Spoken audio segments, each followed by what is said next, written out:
క్రోధం పెట్టుకున్నవాడు కృష్ణుడి చేతిలోకే వెళ్ళిపోయాడు. వైరం పెట్టుకున్నవాడు శిశుపాలుడు ఆయనలోకే చేరిపోయాడు. ఆయన యందు కామం పెట్టుకున్న గోపికలు ఆయన ఎందే చేరిపోయారు. ఆయన యందు భక్తితో ప్రవర్తించినటువంటి అక్రూరుడు ఆయనలోనే చేరిపోయాడు. ఆయన యందు స్నేహం పెట్టుకున్న అర్జునుడు ఆయనలోనే చేరిపోయాడు. ఆయనతో ఎల్లాగో అలా సంబంధం పెట్టుకుంటే చాలు ఆయనలోకి చేరిపోతున్నారు.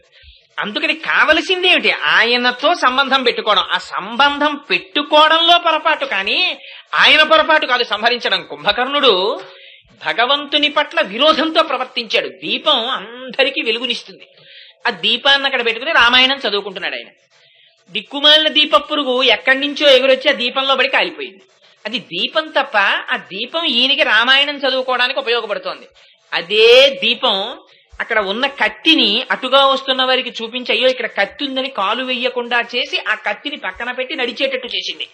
అదే దీపం దీపపు పురికి మరణహేతువైంది. అది దీపం దోషమా, లేక దీపం యొక్క ప్రయోజనమా, లేకపోతే దీపాన్ని వాడుకోవడంలో వచ్చిన దోషమా?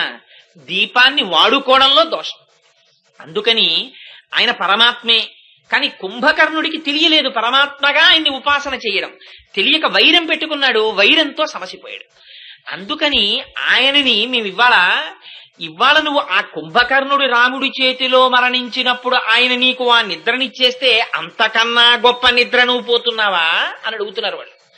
అంటే అటువంటి రాక్షసుడి నిద్ర లోపలనున్న గోపిక నిద్రపోతోంది అని అడిగితే మరి పాశురంలో చెప్తున్నది నమ్మాళ్ళ వారిని కదా, ఎలా పొంతన కుదురుతుంది? అంటే వాళ్ళు అందుకే పదప్రయోగంలో చాలా గుంభనంగా వ్యవహరించారు.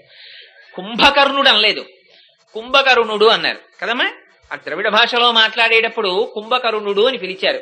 ద్రవిడ భాషలో కుంభకరుణుడు అంటేట కుంభము నుంచి జన్మించినటువంటి అగస్త్య మహర్షిని పిలిచినట్టు.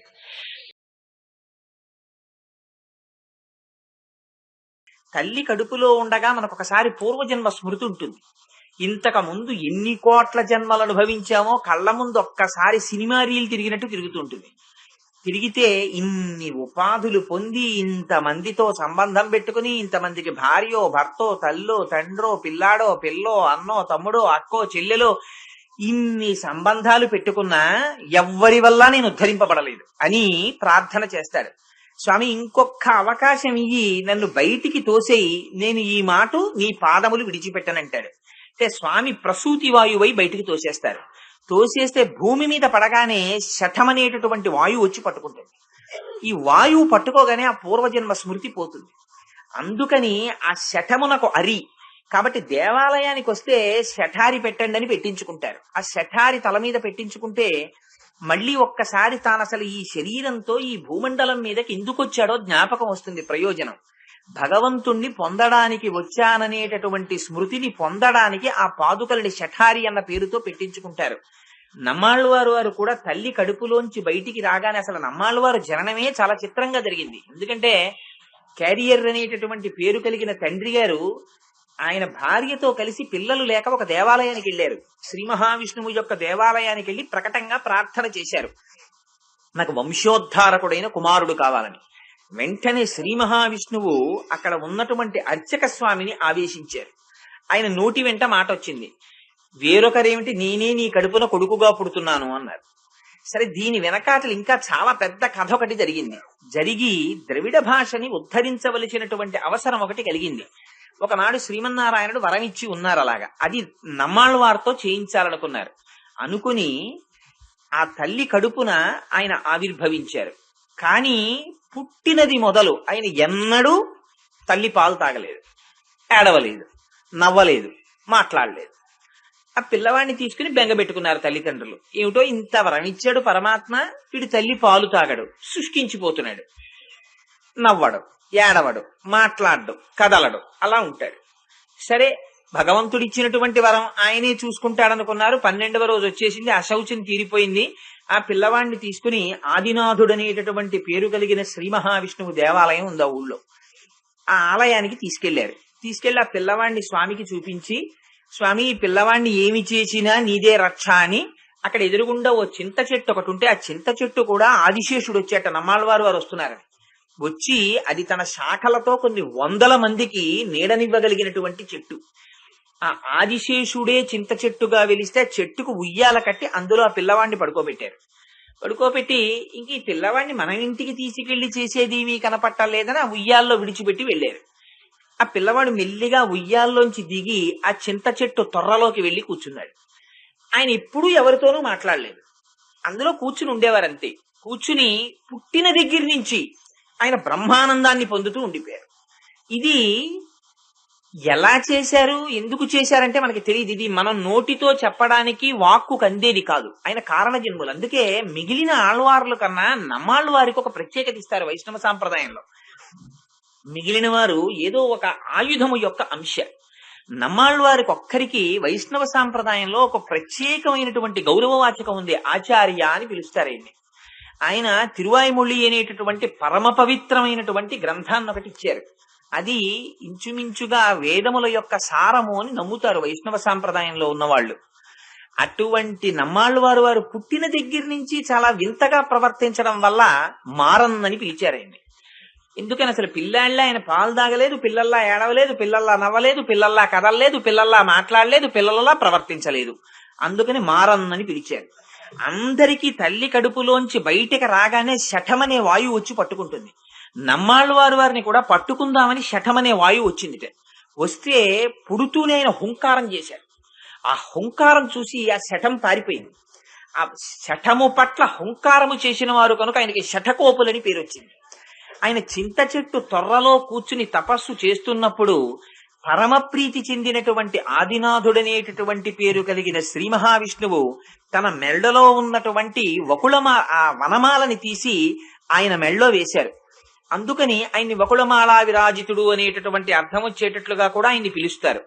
అందుకని ఇన్ని రకాలైనటువంటి చిత్రములు ఆయన జీవితంలో ఉన్నాయి. ఆ నమ్మాళ్ళవారు వారు ఒక్క మధుర కవితో మాట్లాడారు. ఆయన వచ్చి అక్కడ నిలబడిన తరువాత ఉత్తర భారతదేశం నుంచి ప్రతిరోజు ప్రయాణం చేసి వచ్చి అక్కడ నిలబడిన తరువాత మధుర కవి ఆళ్వార్తో మాట్లాడారు. ఆయన తరువాత అనేకమైనటువంటి గ్రంథాలు రాశారు. అవి సాక్షాత్తుగా వేదముల యొక్క సారమే అందులో నిక్షిప్తము చేశారు అని వైష్ణవ సాంప్రదాయంలో ఉండేటటువంటి పెద్దలందరూ విశ్వసించి అవి ప్రపన్నులకు శరణ్యములు అని విశ్వసిస్తారు. అదిగో అంత పరమ పవిత్రమైనటువంటి ఆళ్వార్ నమ్మాళ్వార్. ఇవాళ తల్లి ఆ నమ్మాళ్వార్ని ఈ పాశురంలో ప్రార్థన చేస్తోంది. అందుకని ఆ వెళ్ళడంలో, ఆ పిలవడంలో పిచ్చి పిల్ల అని కాని అత్త కూతురా అని కాని వేరొక రకమైనటువంటి సంబోధన చెయ్యలేదు. తల్లి అని పిలిచింది. ఎందుకంటే ఆయనకొక్కరికే ఆచార్య అని ఒక సంబోధన ఉంది.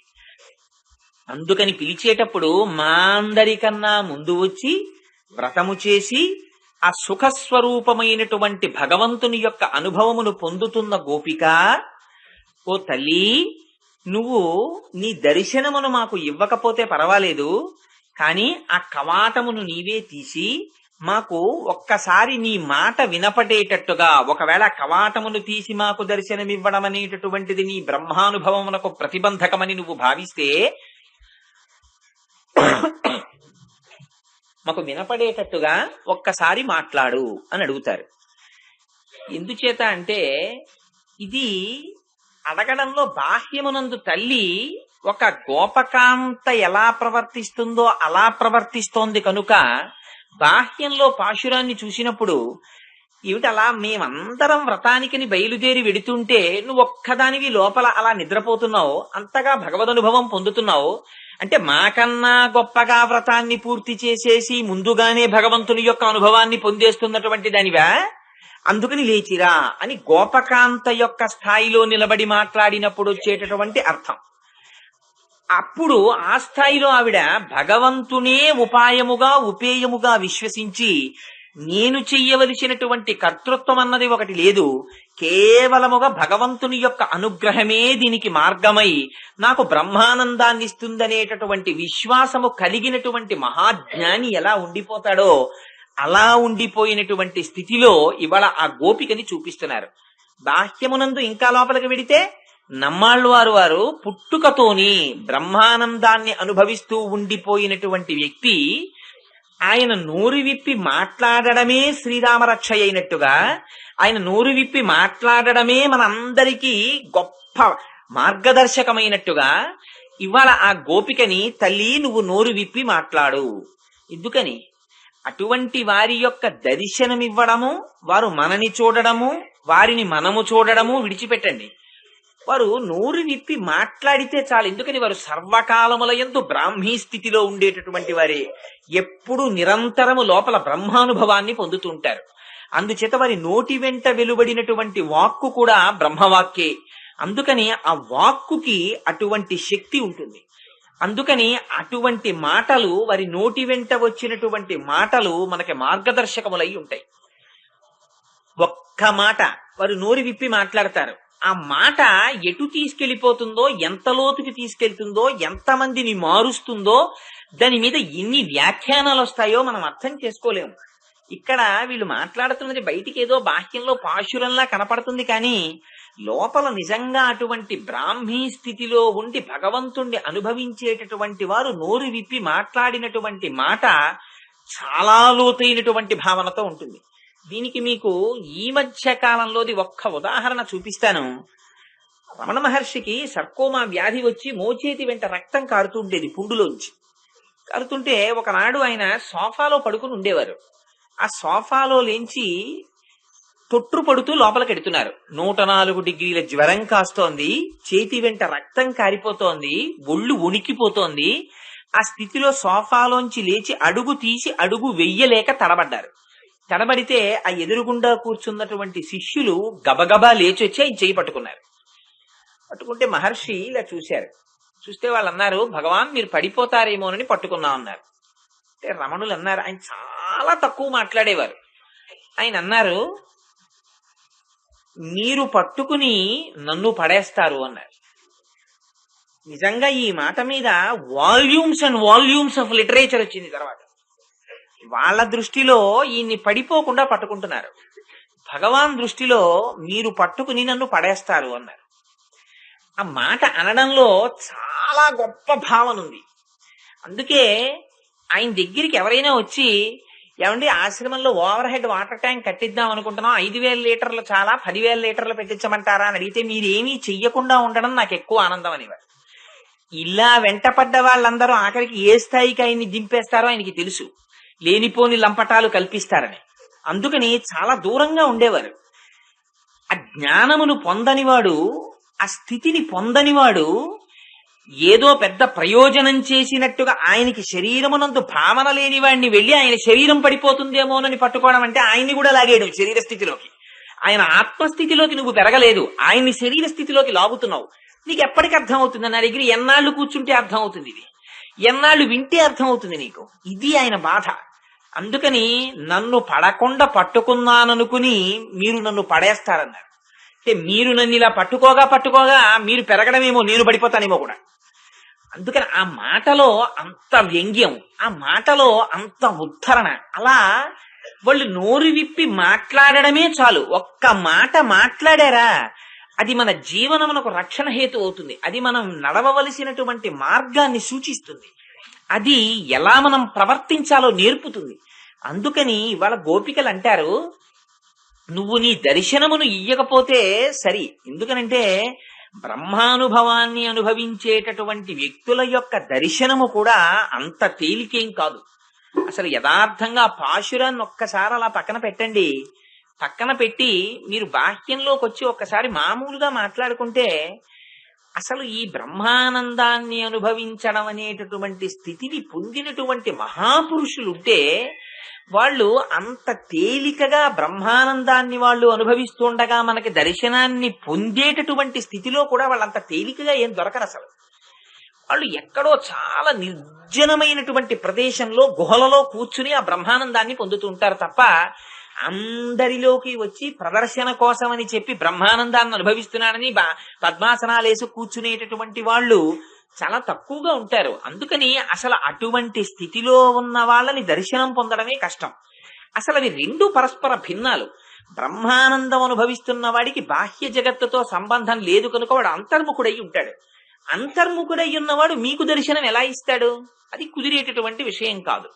రెండు, అంతర్ముఖుడైపోయినటువంటి వ్యక్తి యొక్క అనుభవాన్ని మీరెలా దర్శిస్తారు? అది మీ బాహ్యనేత్రమునకు దొరికేది కాదు. చేత ఈ రెండు పొసగనటువంటివి. వారి బ్రహ్మానందాన్ని నేను దర్శించానంటే అంతకన్నా అబద్ధం లేదు. అందుకని ఇవాళ ఎంత జాగ్రత్తగా ఉంటాయో చూడండి ఆ మాటలు. ఆవిడంది, నీ యొక్క దర్శనము మాకు లభించకపోయినా నీ మాట మాకు వినపడాలంటోంది. ఆ మాట వినపడడానికి ఆవిడ బయటికి రావాలి, ఆ బ్రహ్మానుభవంలోంచి మళ్ళీ బాహ్య ప్రపంచంలోకి రావాలి. వస్తే తప్ప మాట్లాడడం కుదరదు. అందుకే పాశురాన్ని పూర్తి చేసేటప్పుడు చిట్ట చివరికి వెళ్ళినప్పుడు చాలా చిత్రమైన మాటలు మాట్లాడుతుంది. నువ్వు నిద్రలోంచి జాగ్రత్తగా బయటికి వచ్చి తెలివి తెచ్చుకుని బాహ్య స్మృతిని పొంది అప్పుడు నువ్వు మాతో మాట్లాడు అంటుంది. అది అంతర్ముఖులైనటువంటి వారు బహిర్ముఖులు అవ్వడం కూడా అదేదో టక్కని ఇలా ఉన్నవాళ్ళు అలా ఏం రారు. దానికి కూడా కొంత ప్రాసెస్ ఉంటుంది. చాలా గ్రాడ్యువల్ గా బయటకు వస్తారు. సహస్రారంలోకి కుండలిని తీసుకెళ్లిన వాళ్ళు మళ్ళీ కుండలిని ఎంత జాగ్రత్తగా దింపుతారో అలా బాహ్య స్మృతి పొందడానికి కూడా అలాగే సమయం పడుతుంది. ఇదిగో అటువంటి బ్రాహ్మీ స్థితిలో పుట్టిన దగ్గర నుంచి శరీర అపేక్ష లేకుండా పాలు కూడా తాగకుండా బ్రహ్మము చేత పోషింపబడి ఉండిపోయినటువంటి మహాపురుషుడైన నమ్మాళ్ళ వారి గురించి మాట్లాడుతోంది అమ్మవారి ఇవాళ. అందుకని ఆ పాశురంలో మాటలు కూడా అలాగే ఉంటాయి. అంటూ ఆవిడ అంటుంది, ఆ నారాయణమూర్తి అపారమైనటువంటి సుగంధాన్ని వెదజల్లేటటువంటి తులసిమాలను తన కిరీటమునకు చుట్టుకుని ధరించి ఉన్నవాడు.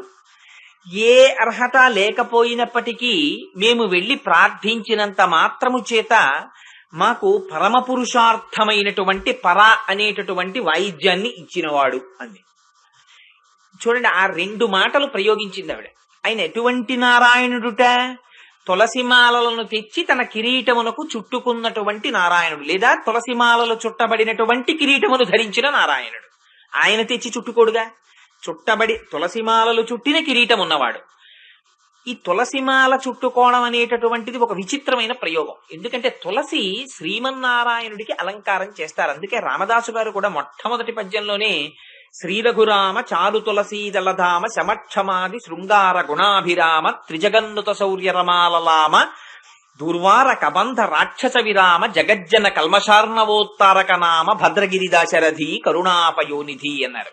ఆ రాముడు సాక్షాత్ నారాయణుడిని చెప్పడానికి తులసిని ధరించిన వాడు అని నిరూపించారు. ఆ తులసి ఒకటి వరం, నిన్ను నేను ధరిస్తాను అని తులసికి వరం ఇచ్చారు తులసీ జలంధర్లో శ్రీమన్నారాయణుడు. అందుకనిది ఆకు కానివ్వండి ఏది కానివ్వండి శ్రీమన్నారాయణుడు చేత వరము పొందడం వల్ల పరమ పవిత్రం. అటువంటి వరమును పొందడానికి ఆవిడ చేసింది ఏమిటి? శ్రీమన్నారాయణుణ్ణే పొందాలనేటటువంటి విశేషమైన ఆర్తి మాత్రమే శరణ్యవంతి. అయ్యో భగవానుణ్ణి పొందాలి అని తాపత్రయం పడితే, అందుకే తులసికి సహజమైనటువంటి సుగంధం ఉంటుంది. తులసికి సహజమైనటువంటి సుగంధం ఎటువంటిదో భక్తుడికి కూడా భగవంతుణ్ణే పొందాలనేటటువంటి ఆర్తి కలిగి ఉండడం అనేటటువంటి ప్రధానముగా ఉండవలసినటువంటి నియమం. అలాగే భక్తుడికి ఎంత ఆర్తి ఉంటుందో భగవానుడికి కూడా అంతే ఆర్తి ఉంటుంది. అందుకని ఆయన సువాసన వచ్చేటటువంటి తులసిమాలలు చుట్టబడిన కిరీటం ఉన్నవాడు. మనం అనుకుంటాం మనమే భగవంతుడి గురించి ఆర్తి పొందుతున్నాం అనుకుంటాం. కానీ మనం ఒక్క మెట్టెక్కి పిలిస్తే 10 మెట్లు దిగడానికి ఆర్తి పరమాత్మకు ఉంటుంది. కింద పిల్లవాడు పెద్ద కేక వేశాడనుకోండి, ఆడుకుంటూ ఆడుకుంటూ, తండ్రి గారు 2nd ఫ్లోర్ లో ఉన్నాడు, కొడుకు కింద ఫ్లోర్ లో ఉండి నాన్నగారండి అని ఒక పెద్ద కేకేశాడు. వాడు ఎందుకు వేశాడో కూడా అక్కర్లేదు, పరిగెత్తుకుంటూ 2 ఫ్లోర్లో దిగొస్తాడంతే తండ్రి. వాడు వేసింది ఒక్క కేక, ఒక మెట్టెక్కుతూ, దానికి 150 మెట్లు తండ్రి దిగిపోతాడు. ఎందుకని? ఆ కేక వెనక ఉన్న ఆర్తి దింపేస్తుంది. అలా భగవానుడు కూడా భక్తుల్ని రక్షించుకోవడం కోసం తానే దిగి వస్తాడు. శ్రీమద్ రామాయణంలో రామచంద్రమూర్తి అరణ్యవాసానికి వెడుతున్నారు. వెడుతున్నప్పుడు సీతమ్మ తల్లి చాలా చిత్రమైన ప్రశ్న వేసింది. ఏమయ్యా, మీ నాన్నగారు 14 సంవత్సరాలు అరణ్యవాసం చెయ్యమన్నారు, నిన్ను తాపసిగా ఉండమన్నారు. తాపసిగా ఉండి అరణ్యవాసం చేసేటటువంటి వాడికి నీకు చేతిలో ఈ ధనస్సు ఎందుకయ్యా అని అడిగింది ఆవిడ. అడిగి ఆవిడ ఒక చాలా విచిత్రమైన కథ ఒకటి చెప్పింది. పూర్వకాలంలో ఒక ఆయన్ని దొంగలు తరుముకొస్తున్నారు. వెనక నుంచి తరుముకొస్తుంటే ఆర్తితో పరిగెత్తాడు. అది ఎందుకు పరిగెత్తాడు? అసలు అక్కడ తపస్సు చేస్తున్న మహర్షి తపస్సుని పాడు చేయడానికి వచ్చాడు ఇంద్రుడు. అలాగే పరిగెత్తుకుంటూ వచ్చి, అయ్యా నన్ను వెనకాతలు ఎవరో తరుముకొస్తున్నారండి, నేను మళ్ళీ వచ్చి తీసుకుంటాను, నేను వచ్చే వరకు ఈ కత్తి మీ దగ్గర పెట్టండి అని ఆ కత్తి అక్కడ పెట్టి పారిపోయాడు.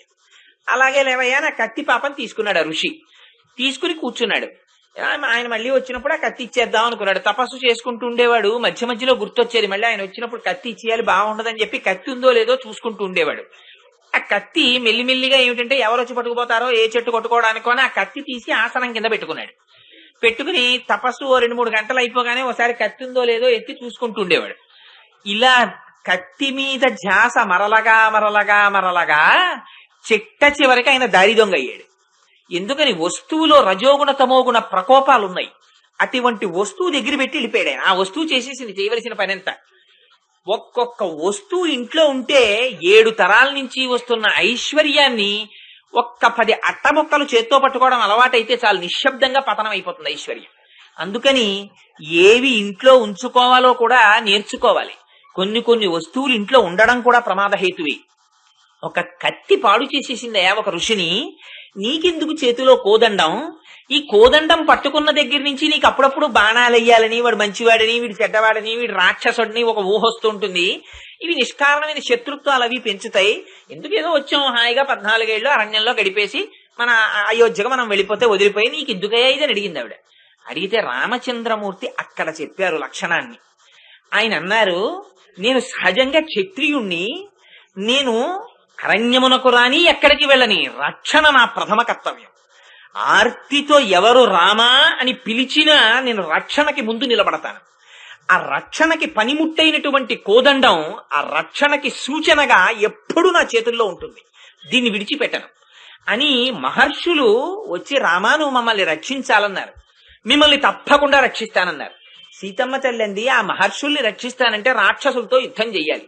ఇప్పుడు ఆ రాక్షసులకి మనకి ఉన్న వైరం ఏమిటి? ఎందుకు వచ్చిన యుద్ధం అంది అంటే ఆయన అన్నారు, అసలు మహర్షులు వారు వచ్చి అడగక ముందు నేను రాజునై ఇంతకాలం అక్కడ రామచంద్రమూర్తిగా ఉన్నాను కనుక, దశరథ మహారాజు గారి కొడుకుగా ఉన్నాను కనుక, క్షత్రియుడిగా ఉన్నాను కనుక నా అంత నేనుగా వచ్చి రాక్షస సంహారం చెయ్యాలి.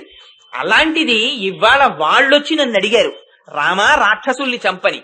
అడిగితే అప్పుడు కూడా నేను 14 ఏళ్ళ అరణ్యవాసానికి తాపసిగా వచ్చాను, ఇప్పుడు కుదరదని చెప్పనా? అలాంటి అవసరమే వస్తే, ఒకళ్ళని రక్షించవలసినటువంటి విషయంలో నేను వెనకడుగు వెయ్యవలసిన పరిస్థితే వస్తే నిన్ను విడిచిపెట్టేస్తాను, లక్ష్మణుణ్ణి విడిచిపెట్టేస్తాను, కానీ నా స్వధర్మాన్ని విడిచిపెట్టనన్నారు. ఇది భగవంతుని యొక్క ఆర్తి. తననొక్కసారి పిలిస్తే చాలు రక్షించడం కోసం ఆయన సర్వకాలముల యందు సిద్ధంగా ఉంటాడు. దీనికి కాకాసురుడి కన్నా కూడా వృత్తాంతం ఇంకోటి ఉండదు. కాకాసురుడు చేసినంతటి అఘాయిత్యం నిజానికి రావణాసురుడు చేయలేదు. రావణాసురుడు సీతమ్మ తల్లిని అపహరించి తీసుకుని వెళ్లి అశోకవనంలో పెట్టాడంతే. కాకాసురుడు భయంకరమైన నేరం చేశాడు. అమ్మవారి వక్షస్థలం మీద వాలేడు, తన వాడి ముక్కుతో గాడవేశాడు, అమ్మవారి వక్షస్థలములో ఉన్నటువంటి మాంసాన్ని తిన్నాడు. ఆవిడ వక్షస్థలం నుంచి కారిన రక్తం రామచంద్రమూర్తి యొక్క నుదుటి మీద పడింది. పడి తడి తగలగానే ఆయన నిద్రలేచి, ఎవర్రా 5 తలల పాముతో ఆడుకుంటున్నవారని చెప్పి, కక్రీడతి సరోషేణ పంచభక్త్రేణ భోగిన వీక్షమాణస్తతస్థం వై వాయుసం సముదైచ్చత అని ఎవరు 5 తలల పాముతో ఆడుకుంటున్నవారని సీతమ్మ తల్లిని పంచముఖ గాయత్రిగా ఆవిడ స్వరూపాన్ని బయటపెట్టేశారు. అలాంటిది ఇంత అపచారం చేసిన కాకాసురుడి మీదకి దర్భ తీసి బ్రహ్మాస్త్రంగా వేశారు. వేస్తే ఆ కాకి ముల్లోకములు తిరిగింది. రాముడు బాణం వేస్తే మేము రక్షించలేమని అందరూ వదిలేశారు. తండ్రి ఇంద్రుడు కూడా వదిలేశాడు. ఆ కాకి స్వయంగా జయంతుడు, ఇంద్రుని యొక్క కుమారుడు. అప్పటికే 13 సంవత్సరాలు అయిపోయాయి. ఇంకొక సంవత్సరం ఉంటే రాముడు వెనక్కి వెళ్ళిపోతాడు. రాజ్యం పోయింది, ఆయనకి కోపం రాలేదు. తండ్రి పోయారు, ఆయనకి కోపం రాలేదు. జటాయువు చనిపోయాడు, ఆయనకి కోపం రాలేదు. అరణ్యవాసం చెయ్యవలసి వచ్చింది, ఆయనకి కోపం రాలేదు.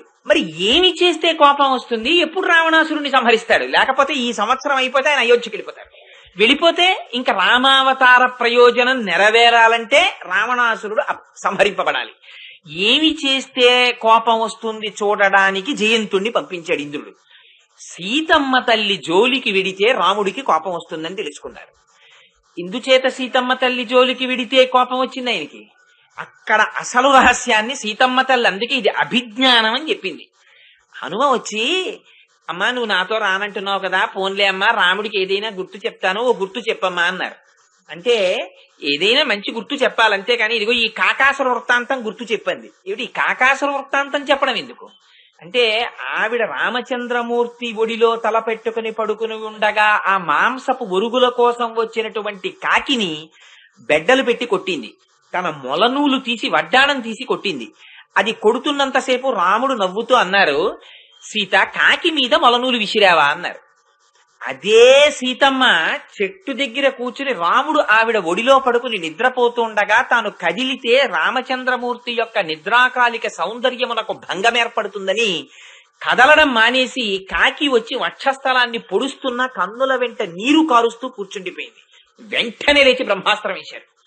మొలనూలు తీసి విసిరితే నవ్విన రాముడు తాను బ్రహ్మాస్త్రం వేయడం ఏమిటి అంటే, రాముని యందే మనసు పెట్టుకుని తనని తాను రక్షించుకోవడం మరిచిపోయి శరణాగత చేసినటువంటి భక్తుల్ని రక్షించడానికి బ్రహ్మాస్త్రం విడిచిపెట్టేశాడు. ఇక్కడ సీతమ్మని రక్షించాలన్న త్వరలో సీతమ్మకి జరిగినటువంటి అపచారమును మనసులో పెట్టుకున్నటువంటి ఖేదముతో బ్రహ్మాస్త్రం వేసిన రాముడు ముల్లోకములు తిరిగి వచ్చి కాకము పడిపోయింది ఆయన ముందు. అదేమి నోరు విప్పలేదు, మాట్లాడలేదు, ఆయన ముందుకొచ్చి పడిపోయింది అంతే. పడిపోతే దాన్ని శరణాగతి కింద తీసుకున్నారు. నువ్వు వచ్చి పడిపోయావు కనుక బ్రహ్మాస్త్రాన్ని విడిచిపెడితే దానికి ఏదో ఒకటి ఇవ్వకుండా ఉండకూడదు కనుక నువ్వేది ఇచ్చేస్తావు చెప్పమన్నారు. దత్వాస దక్షిణ నేత్రం ప్రాగేభ్య పరిరక్షిత అంది. ఇదిగోనయా నా దక్షిణ నేత్రాన్ని ఇచ్చేస్తున్నానని ఇచ్చేస్తే ఆ బ్రహ్మాస్త్రం దక్షిణ నేత్రాన్ని తీసుకుని ఉపసంహరింపబడింది. పక్కన సీతమ్మ తల్లి ఉండగా ఆవిడ పట్ల ఇంత అపచారం చేసిన వాడైనా కాకాసురుడు రక్షింపబడిపోయాడు. రామచంద్రమూర్తి దగ్గరికి వచ్చి పడిపోయినంత మాత్రం చేత. అంటే భగవంతుడికి కూడా ఎంత అపచారం చేసిన వాడేవనివ్వండి, ఒక్కసారి వెళ్లి నోరు విప్పి మాట్లాడక్కర్లేదుట. కాకాసురుడు ఏం మాట్లాడాడు? వాడు చేసిన అపచారం కన్నా చేసేవాడెవడు ఉంటాడు? ఇలా రెండు చేతులు కైమోడ్చి శిరసు వంచి ఇలా నిలబడితే చాలట స్వామి దగ్గర. అయ్యయ్యో, ఇంతకాలం నుంచి నేను వీడిని రక్షించలేకపోయానే, వీడంతటా వీడు నడిచొచ్చి నా ముందు నిలబడి కైమోడ్చి నమస్కరించాడా అని బెంగ పెట్టుకుని రక్షణ కోసమని పరుగు పరుగున వస్తాట స్వామి. అది చేసినంత మాత్రం చేత చాలు. ద్రౌపదీదేవి రజస్వలా దోషంతో ఉండి ఒక చేతిని చీరకు అడ్డు పెట్టుకుని ఒక చేతిని మాత్రమే నమస్కారానికి ఉపయోగించి ప్రార్థన చేసినంతసేపు ఆయన రక్షించలేదు. మాన సంరక్షణ భారాన్ని విస్మరించి గోవిందుడే ఉన్నాడని రెండు చేతులు కలిపి గోవిందా అందంతే. ఆయన ఎక్కడున్నాడు అన్నది కాదు ప్రధానం. మీరు ఆర్తితో పిలిస్తే వినడానికి ఆయన సిద్ధంగా ఉన్నాడు అంతే. అనంతమైనటువంటి వస్త్రాలు వచ్చేసాయి. అందుకని భగవానుడు సర్వకాలముల యందు సిద్ధంగా ఉంటాడు ఆ ఆర్తికి. ఆ ఆర్తికి అంతు లేదండి. నిజానికి భాగవతుల ఆర్తికి ఒక హద్దు ఉంటుంది. ఏదో ఇంత స్థితి అని ఉంటుంది. ఆ వెంటనే ఏదో కోపం వస్తుంది. ఎంత భక్తులకి కూడా రామదాసు గారంతటి వాడు ఎవడబ్బా సోమ్మా నీ కులుకూచూ తిరిగేవు రామచంద్ర అన్నారు. కానీ పరమేశ్వరుడి ఆర్తి ఇంకా ఇంకా మెట్లు దిగిపోతారు. ఆయన ఎంత మెట్లు దిగిపోతారంటే మీకు ఒక్క ఉదాహరణ చెప్తాను. పురంధరదాసు గారిని ఒక భక్తుడు ఉండేవాడు. ఆయనకి ప్రతిరోజు చంద్రభాగా నది ఒడ్డున ఉండగా బాగా ముసలివారు అయిపోయారు. పండరీపురంలో ఉండేవారు. పాండురంగడికి సుప్రభాతం చేస్తుంటే వెళ్లి దర్శనం చేసుకోవడం ఆయనకు అలవాటు. ఆయన దగ్గర శిష్యుడు ఉండేవాడు అప్పన్న అని. ఈయన ప్రతిరోజు పాపం పుండరీకుడు వృద్ధుడైపోయాడు కదా అని చెప్పి పురంధరదాస్ గారి కోసమని వేడి నీళ్లు తెచ్చి పెట్టేవాడు. ఆ వేడి నీళ్లు స్నానం చేసి వెళ్లేవారు. ఓ రోజున ఈ అప్పన్న ఎందుకో వేడి నీళ్లు తేవడం ఆలస్యమైంది. ఆయన ఎటో వెళ్ళాడు. సుప్రభాతానికి వేళ మించిపోతోంది. అప్పన్న అప్పన్న అని అరుస్తున్నారు.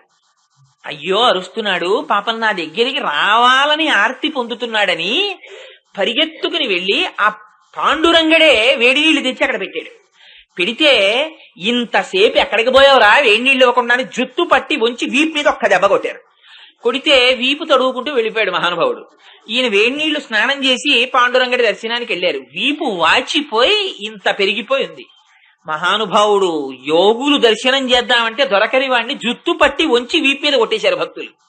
కొట్టేస్తే ఇక్కడ దెబ్బ తగిలి వాచిపోయింది. ఏమిటి పాండురంగడికి వీపు వాచిపోయిందని అర్చకులు ఆశ్చర్యపోతున్నారు తలుపులు తెరిచి. అప్పుడు నన్ను పురంధరదాసు కొట్టేశాడయా వేడి నీళ్లు పట్టుకెడితే అన్నారు. అయ్యో స్వామి అప్పన్న. ఆ తర్వాత అప్పన్న వచ్చాడు. వస్తే ఎరా ఇంతసేపు ఎక్కడికి పోయావు, ఇంత ఆలస్యంగా వేడి నీళ్లు పెట్టావంటే అసలు నేను ఎప్పుడు పట్టుకొచ్చాను వేడి నీళ్ళు అన్నాడు. అందుకని అంతవరకు ఎందుకండి, మీకు ఒకే దృష్టాంతం. వెంకటేశ్వర స్వామి వారు లేరు ఇక్కడే గుళ్ళో. ఆయన గడ్డం మీద ఉంటుంది గంధంతో ఓ ముద్ర. ఇందుకు ఇక్కడ గంధంతో ముద్ర ఎందుకు అంటే తిరుమల కొండల మీద అనంతాచార్యుల వారు ఉండేవారు. రామానుజాచార్యుల వారు ఆ రోజుల్లో తిరుమల కొండ మీద ఎవరు ఉండేవారు కాదు. ఎందుకంటే చలి భయం. ఎవ్వరూ వెళ్ళకపోతే స్వామివారికి పుష్పకైంకర్యం జరగట్లేదని ఒకసారి శిష్యులతో మాట్లాడుతూ తిరుమల వెళ్లి ఎవరైనా కొండ మీద కాపరం ఉండి పుష్పవాటికిని పెంచి పుష్పాల్ని గుచ్చి మాలలో స్వామికి సమర్పిస్తారా అని అడిగారు. అడిగితే ఈ అనంతాచార్యుల వారు అప్పటికే పాపం కొంచెం పెద్దవారు. ఆయన అన్నారు, నేను వెడతాను అన్నారు. ఎందుకు ఎడతానంటే నాకు వెంకటేశ్వర స్వామి వారి మీద భక్తి ఏం కాదు, నాకు మా గురువు గారు రామానుజాచార్యుల వారి మీద భక్తి. ఆయన అడిగారు, అందుకు నేను పెడతానన్నారు. అంటే రామానుజాచార్యులు వారు అన్నారు, సరే ఎందుకు పెడతానన్నావు కదా, వెళ్ళి ఆ కొండ మీద ఉండి పుష్పమాలలు తయారు చేయన్నారు. ఈయన వెళ్ళారు. వెళ్ళవన్నీ రాళ్లు బండలు, పెద్ద నీళ్ళవి ఉండేవి కావు. ఆ కొండ తవ్వుతున్నారు. ఆ భార్య గర్భిణి. ఆవిడ పాపం వచ్చి ఈయన తవ్వినటువంటి మట్టి రాళ్లు తీసుకెళ్లి పక్కన పోసి మొక్కలు వేయడానికి వీలుగా చదును చేసుకుంటున్నారు. చేసుకుంటుంటే చూశారు వెంకటేశ్వర స్వామి వారు, అయ్యో నాకు పూల మొక్కలు నాటడం కోసం, పువ్వుల కోసం గర్భిణి భార్య పెద్ద ఆయన ఇంత కష్టపడుతున్నారని పాపం ఆయనే ఓ పిల్లాడి రూపంలో గబగబా వచ్చి తాత నేను పట్టుకెళ్తాను మట్టి అన్నారు. ఈయన పాపం అలిసిపోయి ఉన్నారేమో, నువ్వెక్కడి నుంచి వచ్చావురా, ఓ పక్క నుంచి మా ఆవిండి మట్టి తీసుకెళ్ళమంటే మధ్యలో ఈ పని పాడు చేయడానికి నువ్వోడివా, వెళ్ళన్నారు. అంటే పాపం ఈవిడ గర్భిణి అలా మోస్తోంది మట్టి. ఆయన అన్నారు, అమ్మా ఆయనకి చెప్తే అలాగో వింటలేదు, నువ్వు కూర్చో అమ్మా, నేను వెళ్ళి పట్టుకొచ్చేస్తాను ఆ మట్టిని. ఈయన మట్టి తీసి ఈ గిన్నెలో పోస్తున్నారు. ఈ పిల్లవాడు కనపడకుండా వెనక నించుని ఖాళీ గిన్నె అటు తోసి నిండు గిన్నె పట్టుకుని వెళ్ళిపోతున్నాడు. ఏమిటి ఈవిడ చాలా తొందరగా వచ్చేస్తోంది మట్టి ఎట్టుకునని ఓసారి ఇలా చూశారు అనంతార్యుల వారు. చూసేటప్పటికి ఈ పిల్లాడు మళ్ళీ కనపడ్డాడు. ఏరా నిన్ను పొమ్మన్నాను మళ్ళీ వచ్చావా, నా చేతిలో గుణపం ఉంది, తవ్వుతున్న గుణపం, ఆ గుణపం పెట్టి మళ్ళీ వచ్చావా అని ఇలా అన్నారు. అంటే గుణపం వచ్చి గడ్డానికి కొట్టుకుంది. గడ్డం బద్దలై రక్తం కారుతూ వెళ్ళిపోయారు. ఏవో పిల్లవాడు రక్తం కారింది అనుకున్నారు, వెళ్ళిపోయాడు. సాయంకాలం అనంతాచార్యుల వారు గుళ్ళోకి వెళ్ళారు. వెళ్ళేటప్పటికి గడ్డం పగిలిపోయి ఇంత వాచిపోయి కనపడ్డారు వెంకటేశ్వర స్వామి వారు. కనపడితే అర్చకులు ఆశ్చర్యపోయి, ఇదేమిటి స్వామి, ఆ గడ్డం ఏమిటి అంత వాచిపోయిందన్నారు. అంటే అనంతాచార్యులు తోట వేస్తుంటే వెళ్ళి సహాయం చేద్దామని వెళ్ళానయ్యా, గుణపం పెట్టి కొట్టాడు, ఇంత వాచిపోయింది. కానీ నా దర్శనానికి వచ్చినటువంటి భక్తులందరూ ఓసారి నా గడ్డం మీద ఉన్న మచ్చ చూసి అనంతాచార్యులు వారు గుణపంతో స్వామివారిని కొట్టాడని నేను చెప్పుకుంటుంటే నా భక్తుడి పేరు విని నేను మురిసిపోతానయ్యా, అందుకని నాకు ఇక్కడ గంధంతో మచ్చ పెట్టండి అన్నారు. ఆనాటి నుంచి ఈనాటి వరకు వెంకటేశ్వర స్వామి వారి గడ్డం కింద గంధంతో మచ్చ ఉంటుంది. ఎంత భక్త సులభుడండి ఆయన. ఆయన మన కోసం దెబ్బలు సక్కుబాయి కోసం మొగుడి పెళ్ళం వేషం వేశాడు మహానుభావుడు. ఎన్ని కష్టాలు పడ్డాడో ఆయనతో సంసారం చేయడానికి. ఇటు పరమాత్మ ఏమిటి, భార్య వేషం వేసి భర్తతో సంసారానికి రావడం ఏమిటి. నిజంగా మన ఆర్తి ఏ పాటిదిరా అనిపిస్తుంది. ఇంత ఆర్తి మనం చూపిస్తే ఇన్ని మెట్లు దిగిపోవడానికైనా పరమాత్మ సిద్ధంగా ఉంటాడు. ఇది తులసిని కిరీటమునకు చుట్టబడగా అటువంటి కిరీటమును ధరించి ఉన్నటువంటి నారాయణమూర్తి యొక్క స్వరూపం. నేను ఇన్ని జగత్తులను శాసించిన వాడిగా, నారములకు ఆయనమైన వాడిగా, సమస్త బ్రహ్మాండముల యందు అనుప్రవేశము చేసి నిలబెట్టిన వాడిగా, ఎంత శాసకుణ్ణో, ఎంత ఔన్నత్యమును కలిగిన వాణ్ణో, నన్ను భక్తితో పిలిస్తే పరిగెత్తుకు రావడానికి అంత సులభుణ్ణి అని ఆ తులసి వాసన అనేటటువంటి వ్యామోహం తనది భక్తుల పట్ల, భక్తుల వ్యామోహం తన పట్ల సూచించేదిగా ఉన్న ఆ నారాయణుడున్నాడే, ఆయన ఎంతటి దాక్షిణ్యమూర్తి, ఎంతటి ఉదార బుద్ధి కలిగిన వాడంటే, మహానుభావుడు మాకు ఏ కైంకర్యం చేత కాదు, ఏమీ తెలియనటువంటి మేము వెళ్లి ప్రార్థన చేస్తే మాకు పర అనేటటువంటి పురుషార్థాన్ని ఇచ్చినటువంటి వాడు. చూడండి ఎంత లోతుగా మాట్లాడుతోందో చూడండి ఆవిడ. ఇవాళ ఏ మహానుభావుడు నమ్మాళ్ళ వారికి ఆకలి దప్పిక లేకుండా చేశాడో, పాంచభౌతికమైనటువంటి శరీరమునకు ఆకలి దప్పిక సహజమైన విషయాలు, అటువంటి శరీరములో ఆకలి దప్పిక లేకుండా తన ప్రయత్నమన్నది అసలు ఈ లోకములోకి వచ్చిన తరువాత ఏదీ చెయ్యకుండా పుట్టుకతోనే బ్రహ్మానందాన్ని ఇచ్చినటువంటి మహాపురుషుడైనటువంటి శ్రీమన్నారాయణుని యొక్క అనుగ్రహంతో బ్రహ్మానందమును అనుభవించినటువంటి నమ్మాళ్ళవారిని దృష్టిలో పెట్టుకుని చేస్తున్న పాశురం కనుక ఆ తల్లి అంటుంది, మాకేమీ చేత కాదు, మేమేమి ప్రత్యేకించి చేసినటువంటి కైంకర్యం లేదు, అయినా మాకు పర అన్న పురుషార్థాన్ని ఇచ్చాడు. ఏమిటి పర? ఈ పర మీకు నేను అస్తమానం దీని గురించి చెప్తూనే ఉన్నాను. వాచిక కాయిక మానసిక కైంకర్యములతో కూడినటువంటి ఏకస్వరూపమైన కైంకర్య నిష్టకే పరా అని పేరు. ఎందుకనంటే ఆ పరా అన్నదాన్ని గుండెలకి కట్టుకుంటారు, చేతులతో మోగిస్తారు, నోటితో పాడతారు. అందుకని అందులో వాచిక, మానసిక, కాయిక కైంకర్యములు ఉన్నాయి. ఆ పరా అనేటటువంటిది నిజంగా పురుషార్థం. పురుషార్థం అంటే ఏమిటో తెలుసా అంటే, మనకు పురుషార్థములని 4 చెప్తారు: ధర్మ, అర్థ, కామ, మోక్ష. అన్నింటికన్నా ముందు తీసుకెళ్లి ధర్మం పెడతారు, చిట్ట చివరికి తీసుకెళ్లి మోక్షం పెడతారు, ఈ మధ్యలోకి తీసుకొచ్చి అర్థకామములను పెడతారు. ఇది నిజంగాను పెద్దల యొక్క అమరికని చూడాలి. వీటికి పేరు ఇంకోటి పెట్టకూడదా? ఇంకొక పేరు పెట్టలా. ఈ 4 ఏమిటండి అని ఎవరైనా అడిగితే పురుషార్థములు అబ్బాయి అన్నారు. పురుషార్థం అంటే ఏమిటండి అంటే నువ్వు అర్థించి పొందవలసినవి అన్నారు. అర్థించి పొందుతాడు కనుక దానికి పురుషార్థం అని పేరు. ఏమిటది? ధర్మ, అర్థ, కామ, మోక్షాలు. అయితే చిత్రం ఏమిటంటే మోక్షాన్ని మనం సంపాదించుకోవడం అంటూ ఏముండదు ప్రత్యేకంగా. మోక్షం సంపాదించుకోవడము అంటే ధర్మ, అర్థ, కామములను సరిగ్గా అనుష్ఠానం చేయడమే. ఈ 3 మధ్య ఉండేటటువంటి సమన్వయం తెలిస్తే 4వది వస్తుంది. ఇంచేత అంటే మీకు ఒక కర్ర ఇచ్చి, ఆ కర్ర 40 అడుగుల పొడుగు ఉందనుకోండి, అబ్బాయి 10 అడుగుల పొడుగు ఉండేటట్టుగా 4 సమానమైన ముక్కలు చెయ్యి అన్నారనుకోండి, మీరు ఎన్ని మాటలు నరుకుతారు? ఆ కర్రని ముందు 10 అడుగులు కొలుస్తారు, ఒక మాట నరుకుతారు, 10 అడుగుల కర్ర వచ్చింది. మళ్ళీ 10 అడుగులు లెక్క పెడతారు, నరుకుతారు, ఇంకో 10 అడుగుల కర్ర వచ్చింది, 20 అడుగుల కర్ర మిగిలింది. మళ్ళీ ఇంకో 10 అడుగులు లెక్క పెడతారు, ఇంకొకసారి నరుకుతారు. ఇప్పుడు 10 అడుగుల కర్రలు ఎన్ని వచ్చాయి? 2 వచ్చేస్తాయి. 3 సార్లు నరికితే 4 10 అడుగుల కర్రలు వస్తున్నాయి. అలా ధర్మ, అర్థ, కామములను సక్రమముగా అనుష్ఠానము చేస్తే 4వదైన పురుషార్థం మోక్షం సిద్ధిస్తుంది. చిత్రం ఏమిటంటే అందుకే ధర్మాన్ని ముందు పెట్టి అర్థకామాల్ని వెనకాల పెట్టారు. అన్నింటికన్నా వెనకాల మోక్షానికి ముందు ధర్మానికి బాగా దూరంగా కామాన్ని పెట్టారు. ఈ ధర్మముతో అర్థాన్ని, ధర్మబద్ధమైన కామాన్ని, మోక్షమునందు కోరికని అనుసంధానం చేసుకోవడం చేత కాకపోతే అది నరకం అయిపోయి కూర్చుంటుంది. ఈ 4 నడుస్తుంటే జీవితంలో ఈ 4 ఎలా అనుసంధానం చేసుకోవాలో కూడా చాలా గమ్మత్తుగా చూపించారు. ఇదే అయోధ్యకాండలో ఎంత గమ్మత్తుగా చూపించారంటే, కౌసల్యాదేవికి ఒక్క కుమారుడు రామచంద్రమూర్తి, సుమిత్రకి 2 కుమారులు లక్ష్మణుడు, శత్రుఘ్నుడు, కైకమ్మకి 1 కొడుకు భరతుడు. అసలు 2 ఉయ్యాలలు 2 కొడుకులు ఉన్నటువంటి సుమిత్రా మందిరంలో కదా ఎక్కువ హడావిడి ఉండాలి. కానీ ఎప్పుడు సుమిత్రా మందిరం ప్రశాంతంగా ఉండేది. కౌసల్య మందిరం, ఆ కైకేయి మందిరం చాలా హడావిడిగా ఉండేవి. ఎందుకని? లక్ష్మణుడు, శత్రుఘ్నుడు వీళ్ళిద్దరినీ తీసుకొచ్చి ఎప్పుడైనా సుమిత్రా మందిరంలో ఉయ్యాలలో 2 కలిపి పడుకోబెడితే హోరుమని ఏడుస్తుండేవారట.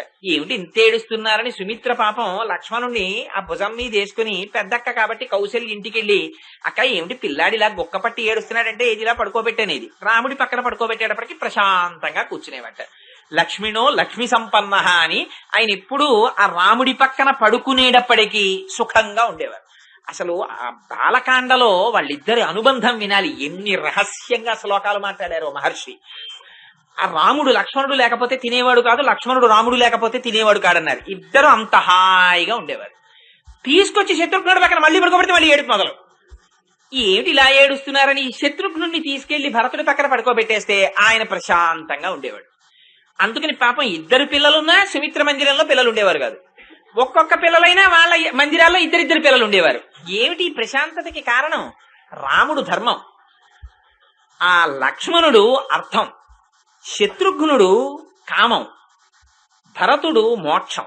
అవి 4 విధములైనటువంటి పురుషార్థాలు. ఇందులో రాముడు ధర్మం కనుక ధర్మము పక్కన అర్థాన్ని పడుకోబెట్టారనుకోండి, ధర్మబద్ధమైన అర్థము ప్రశాంతతనిస్తుంది. అధర్మమైనటువంటి అర్థము చాలా బెంగ పెట్టిస్తుంది. రాత్రి నిద్ర కూడా పట్టదు. అమ్మో ఆ గోడలో ఉంది, కింద ఉంది, పరుపు కింద ఉంది, ఎవడొస్తాడో ఏ రైట్ చేస్తాడో బెంగే. తిన్నది ఎక్కదు, పడుకున్నది నిద్ర పట్టదు. అందుకని ధర్మబద్ధమైన అర్థము, మోక్షమునందు కామము. అలా కాకుండా అర్థం కామం ఓ ఉయ్యాల్లో పడుకున్నాయనుకోండి, డబ్బు కోరిక.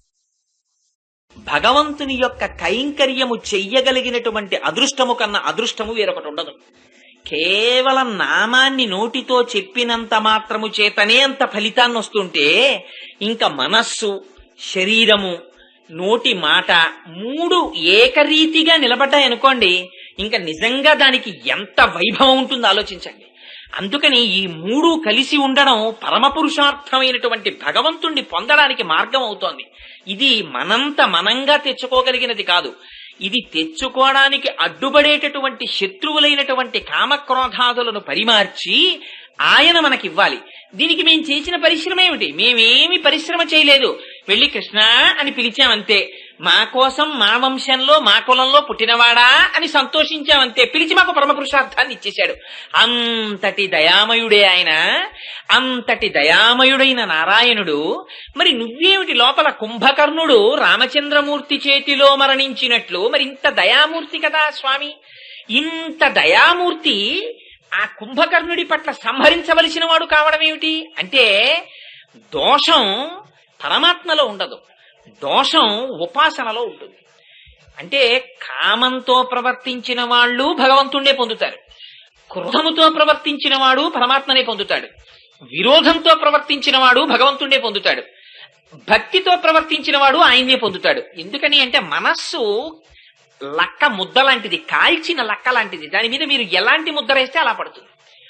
కంసుడు కేవలం ఆయన మీద కక్ష పెట్టుకున్నాడు, కృష్ణుడు పుట్టగానే చంపేస్తానని.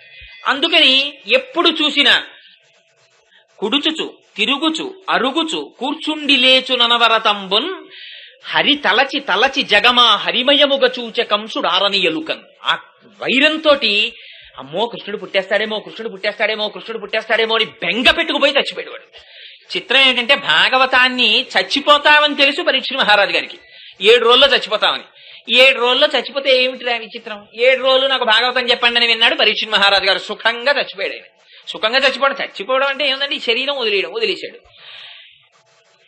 ఆ దేవకీదేవి యొక్క అష్టమ గర్భానికి చచ్చిపోతావు నువ్వు అందే శరీరం అని కంసుడిని. అష్టమ గర్భం అంటే ఇంకా ఆవిడ పెళ్ళై కొత్తగా విడుతోంది. 8వ కడుపున పిల్లాడి పుట్టాలంటే కనీసం 1.5 సంవత్సరాలకు పిల్లాడిని చూసినా 8, 1.5 12 సంవత్సరాల తర్వాత పుడతాడు. పాపం 7 రోజులు కథ విని హాయిగా శరీరాన్ని వదిలేశాడు పరీక్షిత్తు. 18 సంవత్సరాలు చచ్చిపోయి బతికాడు కంసుడు. వాడు బతికాడన్న మాటే కాని ఎప్పుడూ కృష్ణుడి గురించి బెంగే. ఎక్కడ పుట్టేశాడో, ఏమైపోతున్నాడో, ఎలా పెరిగిపోతున్నాడో, ఆ శకటాసురుణ్ణి పంపించా, తృణావర్తుణ్ణి పంపించా, పూతని పంపించా, వెళ్ళినవాడు వెళ్ళిపోయినట్టు పడిపోవడమే కానీ వచ్చినవాడు లేడు. చచ్చిపోయాడు నువ్వు పంపించిన వాడు అనేవారు. అమ్మో వాడిని చంపేశాడు, వీడిని చంపేశాడు, వీడిని చంపేశాడు, ఒక్కొక్కడు జారిపోతున్నాడు. బెంగ, నిద్ర పట్టేది కాదు, తిన్నది తినేవాడు కాదు. ఇంత బెంగ పెట్టుకుని చచ్చి బతికిపోయాడు కృష్ణుడి చేతిలో చచ్చిపోయి. అందుకని క్రోధం పెట్టుకున్నవాడు కృష్ణుడి చేతిలోకే వెళ్ళిపోయాడు. వైరం పెట్టుకున్నవాడు శిశుపాలుడు ఆయనలోకే చేరిపోయాడు. ఆయన యందు కామం పెట్టుకున్న గోపికలు ఆయన ఎందే చేరిపోయారు. ఆయన యందు భక్తితో ప్రవర్తించినటువంటి అక్రూరుడు ఆయనలోనే చేరిపోయాడు. ఆయన యందు స్నేహం పెట్టుకున్న అర్జునుడు ఆయనలోనే చేరిపోయాడు. ఆయనతో ఎల్లాగో అలా సంబంధం పెట్టుకుంటే చాలు ఆయనలోకి చేరిపోతున్నారు. అందుకని కావలసిందేమిటి? ఆయనతో సంబంధం పెట్టుకోవడం. ఆ సంబంధం పెట్టుకోవడంలో పొరపాటు కానీ ఆయన పొరపాటు కాదు సంహరించడం. కుంభకర్ణుడు భగవంతుని పట్ల విరోధంతో ప్రవర్తించాడు. దీపం అందరికీ వెలుగునిస్తుంది. ఆ దీపాన్ని అక్కడ పెట్టుకుని రామాయణం చదువుకుంటున్నాడు ఆయన. దిక్కుమాలిన దీప పురుగు ఎక్కడి నుంచో ఎగురొచ్చి ఆ దీపంలో పడి కాలిపోయింది. అది దీపం తప్ప ఆ దీపం ఈయనకి రామాయణం చదువుకోవడానికి ఉపయోగపడుతోంది. అదే దీపం అక్కడ ఉన్న కత్తిని అటుగా వస్తున్న వారికి చూపించి అయ్యో ఇక్కడ కత్తి ఉందని కాలు వెయ్యకుండా చేసి ఆ కత్తిని పక్కన పెట్టి నడిచేటట్టు చేసింది. అదే దీపం దీపపు పురికి మరణహేతువైంది. అది దీపం దోషమా, లేక దీపము యొక్క ప్రయోజనమా, లేకపోతే దీపాన్ని వాడుకోవడంలో వచ్చిన దోషమా? దీపాన్ని వాడుకోవడంలో దోషం. అందుకని ఆయన పరమాత్మే. కానీ కుంభకర్ణుడికి తెలియలేదు పరమాత్మగా ఆయన్ని ఉపాసన చేయడం. తెలియక వైరం పెట్టుకున్నాడు, వైరంతో సమసిపోయాడు. అందుకని ఆయనని మేము ఇవాళ నువ్వు ఆ కుంభకర్ణుడు రాముడి చేతిలో మరణించినప్పుడు ఆయన నీకు ఆ నిద్రనిచ్చేస్తే అంతకన్నా గొప్ప నిద్ర నువ్వు పోతున్నావా అని అడుగుతున్నారు వాళ్ళు. అంటే అటువంటి రాక్షసుడి నిద్ర లోపలనున్న గోపిక నిద్రపోతోంది అని అడిగితే మరి పాశురంలో చెప్తున్నది నమ్మాళ్ళు వారిని కదా, ఎలా పొంతన కుదురుతుంది? అంటే వాళ్ళు అందుకే పదప్రయోగంలో చాలా గుంభనంగా వ్యవహరించారు. కుంభకర్ణుడు అనలేదు, కుంభకరుణుడు అన్నారు కదమ్మా. ఆ ద్రవిడ భాషలో మాట్లాడేటప్పుడు కుంభకరుణుడు అని పిలిచారు. ద్రవిడ భాషలో కుంభకరుణుడు అంటేట కుంభము నుంచి జన్మించినటువంటి అగస్త్య మహర్షిని పిలిచినట్టు. ఇక్కడ ఆయన పోతున్నటువంటి నిద్ర సామాన్యమైన నిద్ర కాదు. ఆ గోపికది తామసీ నిద్ర కాదు. కుంభకర్ణుల్లో 6 నెలలు నిద్రపోవడం, 6 నెలలు లేవడం కాదు. ఆవిడ నిద్ర ఎటువంటి నిద్ర అంటే సంతతము భగవంతునితోటి రమించేటటువంటి బ్రహ్మానుభవం, ఒళ్ళు తెలియనటువంటి స్థితిలో బ్రహ్మమును అనుభవించడం, అది ఆవిడ నిద్ర. ఈ కుంభకర్ణుడు అగస్త్యుడు 3 సాధించాడు జీవితంలో. సాధించడం ఏమిటి, ఆయన చూపించారు మహానుభావుడు. అగస్త్య మహర్షి వింధ్య పర్వతాన్ని సూర్యుడికి అడ్డంగా పెరిగితే సూర్యుని యొక్క పథానికి అడ్డొస్తోందని ఆయన వస్తే ఆ వింధ్య పర్వతం తల వంచి నమస్కరించింది. మళ్ళీ నేను వచ్చే వరకు తలెత్తకన్నారు. అలా ఉండిపోయింది వింధ్య పర్వతం. సూర్యుని యొక్క గమనమునకు ఎదురు లేకుండా వింధ్య పర్వతాన్ని అణిచారు. 2 సముద్రాన్నంతటిని ఆయన ఔపోసన పట్టారు. సముద్రం లోపల రాక్షసులు ఉండేవారు. రాక్షసులుంటే వాళ్ళు అప్పుడప్పుడు రాత్రి వేళ అయిన తర్వాత బయటకు వస్తుండేవారు. బయటకు వచ్చి చంపేసి మళ్ళీ సముద్రం పడుగురికి వెళ్ళిపోయి ఆ లోపల నుంచి పాతాళానికి వెళ్ళిపోయేవారు. వాళ్ళని ఎలా సంహరించాలో ఇంద్రుడికి అర్థం కాలేదు. అర్థం కాక అగస్త్య మహర్షిని అడిగాడు, భగవాన్ మీరు పని చెయ్యండి, సముద్రంలో ఉన్న నీళ్లన్నీ మీరు తాగేయండి, తాగేస్తే మాకు ఆ పాతాళ ద్వారం కనపడుతుంది, మేము అందులోంచి వెళ్లి ఆ కాలకేయాది రాక్షసుల్ని సంహరిస్తామన్నాడు. అగస్త్య మహర్షి అన్నారు, దానికే ఉంది, అలాగే చేస్తానులో బాయ్ అని సముద్రం దగ్గరికి వెళ్ళి సముద్రంలో నీళ్లన్నీ పరీక్షించేశారు. ఒక్కసారి అలా చేత్తో తీసుకుని గుడుక్కుని మింగేశారు. ఆయన యోగశక్తి అటువంటిది. మింగేస్తే ద్వారం కనపడింది. అందులోంచి వెళ్ళి రాక్షసుల్ని చంపేసి ఇంద్రుడు బయటకు వచ్చి అన్నాడు, రాక్షస సంహారం అయిపోయింది మహాప్రభో, వదిలేయండి నీళ్లు మళ్ళీ అన్నాడు. ఎందుకు వదిలేయడం అన్నారు ఆయన అంటే, మరి భూమి మీద నీళ్లు భూమి అన్ని ఈక్వల్ గా ఉండాలి కదా పంచభూతాలు, అందుకని మళ్ళీ వదిలేయండి అన్నాడు. మరి నువ్వు ఈ మాట ముందు చెప్పలేదు, నేను తాగి నీళ్లు అరిగిపోయాయి అన్నాడు. అయ్య బాబోయ్ అలా అయితే ఎలాగా, సముద్రాలు ఉండాలి, మీరు అరిగిపోతే ఎలాగండి, విడిచిపెట్టండి అన్నాడు. ఉన్న నీళ్లు వదిలేస్తానని మూత్రం కింద వదిలేశారు అగస్త్య మహర్షి. అందుకని సముద్రపు నీరు ఉప్పు, అందుకని నిత్య స్నానానికి పనికిరాదు. ఇది నేను సొంతంగా చెప్పానని అనుకోకండి, బ్రహ్మవైవర్త పురాణంలో ఉంది, కావాలంటే చూసుకోండి. అందుకని ఆ సముద్రాల్ని ఔపోసన పట్టిన వారు అగస్త్య మహర్షి. అది ఆయన సాధించినటువంటి 2వ గొప్ప విషయం. 3వది వాతాపి. వాతాపి అందరి దగ్గరికి వెళ్లి మా పితృకార్యం అండి మా ఇంట్లో, మీరు భోజనానికి రండి అనేవాడు. తన తమ్ముడి చేతిలో తాను ఏ మేకగానో మారి సంహరింపబడి వాడికి వరం ఉండేది, మళ్ళీ వాతాపి రా అంటే వచ్చేసేవాడు. ఆ రోజుల్లో తండ్రికి తద్దినం పెడితే మాంసాన్ని కూడా అందులో ఆహారంలో పాటు వడ్డించేవారు. అయితే ఈ యుగ లక్షణం కాదు, బ్రాహ్మణులు అప్పుడు, ఈ యుగంలో లేదు. ఈ కోటేశ్వరారు చెప్పారు పురాణంలో అని ఎక్కడైనా కొపదీసి అది వండితే నన్ను ఎవరైనా అడిగితే లేనిపోని ఉపద్రవం. అది ఎప్పుడో వేరు యుగంలో ధర్మం అంతే అది. అందుకని ఆ మాంసం వడ్డించి తీసుకొచ్చి అక్కడ పెడితే పాపం వచ్చిన వాళ్ళు తెలియక తినేసేవారు. ఆయన తినేగానే ఆ వాతాపి తమ్ముడు ఏం చేసేవాడంటే, వాతాపి బయటికి రానివాడు. ఇప్పుడు మళ్ళీ లోపల ప్రాణం పోసుకుని గభాలన వచ్చిన భోక్త యొక్క పొట్ట చీల్చుకుని బయటకు వచ్చేసేవాడు. చేయగానే తినడానికి వద్దామని వచ్చినవాడు తినబడేవాడు, వాడు పడిపోయేవాడు. వీళ్ళిద్దరూ తినేసేవారు శుభ్రంగా. అగస్త్య మహర్షిని పిలిచారు రోజున ఆయన్ని తినేద్దామని. ఆయనకి తెలుసు ఈ విషయం. ఆయనకి వచ్చిన తర్వాత వాతాపిని వడ్డించారు. ఆయన తినేశారు. తినేసి ఆఖరినోసారి కడుపు మీద చెయ్యేసుకుని జీర్ణం వాతాపి జీర్ణం అన్నారు. అనేటప్పటికీ వాడు జీర్ణం అయిపోయాడు. జీర్ణం అయిపోతే వీడు బయట నుంచి వాతాపి రా అంటున్నాడు. వాళ్ళ తమ్ముడు ఇంకేం వస్తాడు, జీర్ణం అయిపోయాడు. వాతాపిని జీర్ణం చేసుకున్నారు ఆయన. అందుకని ఆయన దగ్గర చాలా ప్రముఖమైనటువంటి లక్షణాలు ఉన్నాయి. ఈ 3 లోపల నిద్రపోతున్న గోపికకు ఉన్నాయి. ఎందుకని ఆయన నమ్మాళ్ళవారు కనుక. ఏమిటివి? వింధ్య పర్వతం సూర్యపథానికి అడ్డొస్తోంది. సూర్యుడంటే స్వయం ప్రకాశకుడు, జ్ఞానం. ఆ జ్ఞానము కలగకుండా దేహాత్మాభిమానం అడ్డొస్తోంది.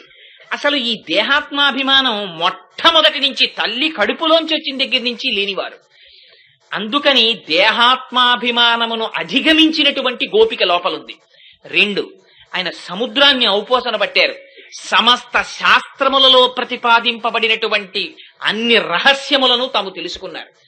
అటువంటి గోపిక లోపల నిద్రపోతోంది. నిద్రపోవడం అంటే తామస నిద్ర కాదు, బ్రహ్మానందాన్ని పొందుతోంది. 3, ఆయన వాతాపిని సంహరించారు. అంటే మృత్యువు లేని స్థితిని పొందారు. మృత్యువు లేకపోవడం ఏమిటి అంటే, మృత్యువు దేనికి ఉంటుంది? శరీరానికి ఉంటుంది.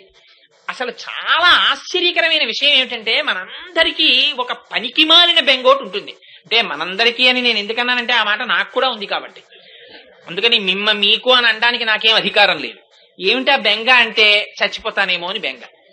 అందుకని వాడు గుడికి కూడా రాడు. ఎందుకు రాడంటే, చలికాలం అంటే నాకు పడదు, కోల్డ్ ఎలర్జీ, 70 ఏళ్ళు ఏమైపోతానో బెంగ. పురాణానికి వెళ్ళడు, దేనికి వెళ్ళడు. ఎందుకు వెళ్ళడంటే, ఇదిగో దీని గురించి బెంగ. అంటే నేను ఎవరిని విమర్శించాలని ఈ మాట చెప్పట్లేదు. ఒకవేళ అలాంటి వాళ్ళు ఎవరైనా ఉంటే నువ్వు నా గురించి చెప్పావని అనకండి నన్ను. శాస్త్రం ఉన్నమాట చెప్పానంతే. అందుకని ఎంత బెంగ అంటే ఇది ఉండిపోతుందని. నువ్వు ఇంత బెంగెట్టుకుని ఉంచుకుంటే ఇదేం ఉండదు. ఇది వెళ్ళిపోతుందన్నది తథ్యం. మీ నాన్నగారికి తద్దినం పెడుతున్నావు, అదే సాక్ష్యం. మీ నాన్నగారు కూడా ఇలాగే అనుకుని వెళ్ళిపోయారు, తద్దినం నీతో పెట్టించుకుంటున్నారు. ఆయనకి ముందు తాతగారు ఇలాగే అనుకున్నారు, ఆయన వెళ్ళిపోయి మీ నాన్నగారితో పెట్టించుకున్నారు. నువ్వు కూడా ఇలాగే అనుకుని వెళ్ళిపోతావు, మీ అబ్బాయి తద్దినం పెడతాడు, ఇది ఖాయం. అయితే చిత్రం ఏమిటంటే వీడికి మాత్రం దీనితో తాదాత్మ్యత. ఇది ఉండిపోతుంది, ఇది ఉండిపోతుంది, ఇది ఉండిపోతుందని బెంగ.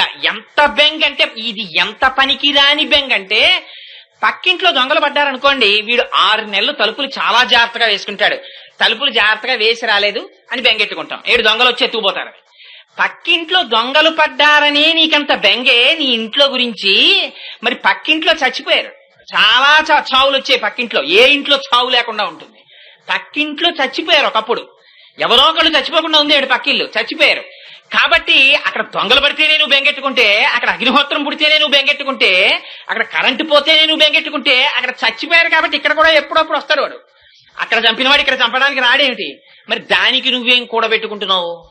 దేన్ని కూడబెడుతున్నావు అంటే దానికి కూడబెట్టుకోవాల్సింది ఒక్కటే, ఇది ఉండదని తెలుసుకోవడం. ఇది ఉండదురా, దీన్ని పట్టుకోవడం అనవసరం. మరి దేన్ని పట్టుకుందాం? అందుకని పూజలో తేడా మారుస్తారు. తెలివైన వాళ్ళు ఏం చేస్తారంటే, ఇప్పుడు ఇంటికి చుట్టం వస్తాడు, వాడితో కష్టాలన్నీ, ఇదే పనికి మాలిన ప్రసంగం ఎక్కడ ప్రారంభం అవుతుందంటే ఊసుపోని కబుర్లు చెప్పే వాళ్ళందరితో తాదాత్మ్యత.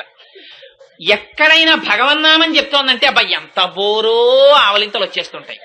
కారణం ఏంటంటే సంస్కార బలం. ఇది ప్రయత్నపూర్వకంగా అధిగమించాలి మనం. లేకపోతే ఏమవుతుందంటే కాలం వ్యయం అయిపోతుంది. అక్కడ వ్యయం అయిపోవడంలో ఏమవుతుందంటే వాడికి తెలియదు, కాలం అయిపోతోందన్న విషయం తెలియదు. అక్కర్లేని విషయాలన్నీ వినడంలో ఉత్సాహం, ఇవన్నీ వింటుంటాడు. అసలైన విషయాలు పట్టించుకోవలసినటువంటి అవసరం ఉండదు. అందుకని పూజలో ఏం చేస్తారంటే ఓ తెలివైన మాట అంటారు, ఇది ఉండదు, ఇది నువ్వుండు నువ్వుండు నువ్వుండు, ఇదే కదా బెంగ. ఇంటికి వచ్చిన చుట్టాన్ని ఎన్నాళ్ళు మీరుండండి మీరుండండి మీరుండండి అని ఎన్ని కష్టాలు చెప్పకున్నా వాడు తెలివైన వాడు. వాడు ఇవన్నీ విని శుభ్రంగా భోజనం చేసి రాత్రి పడుకున్నప్పుడు ఇంకొక 2 రోజులు గొడవ, ఎల్లుండికి రిజర్వేషన్ అయిపోయింది నాకు అనుకుంటాడు వాడు. ఎందుకంటే వాడికి ఏంటి, ఈ కష్టాలతో వాడికి నిజంగా సంబంధం ఉందా?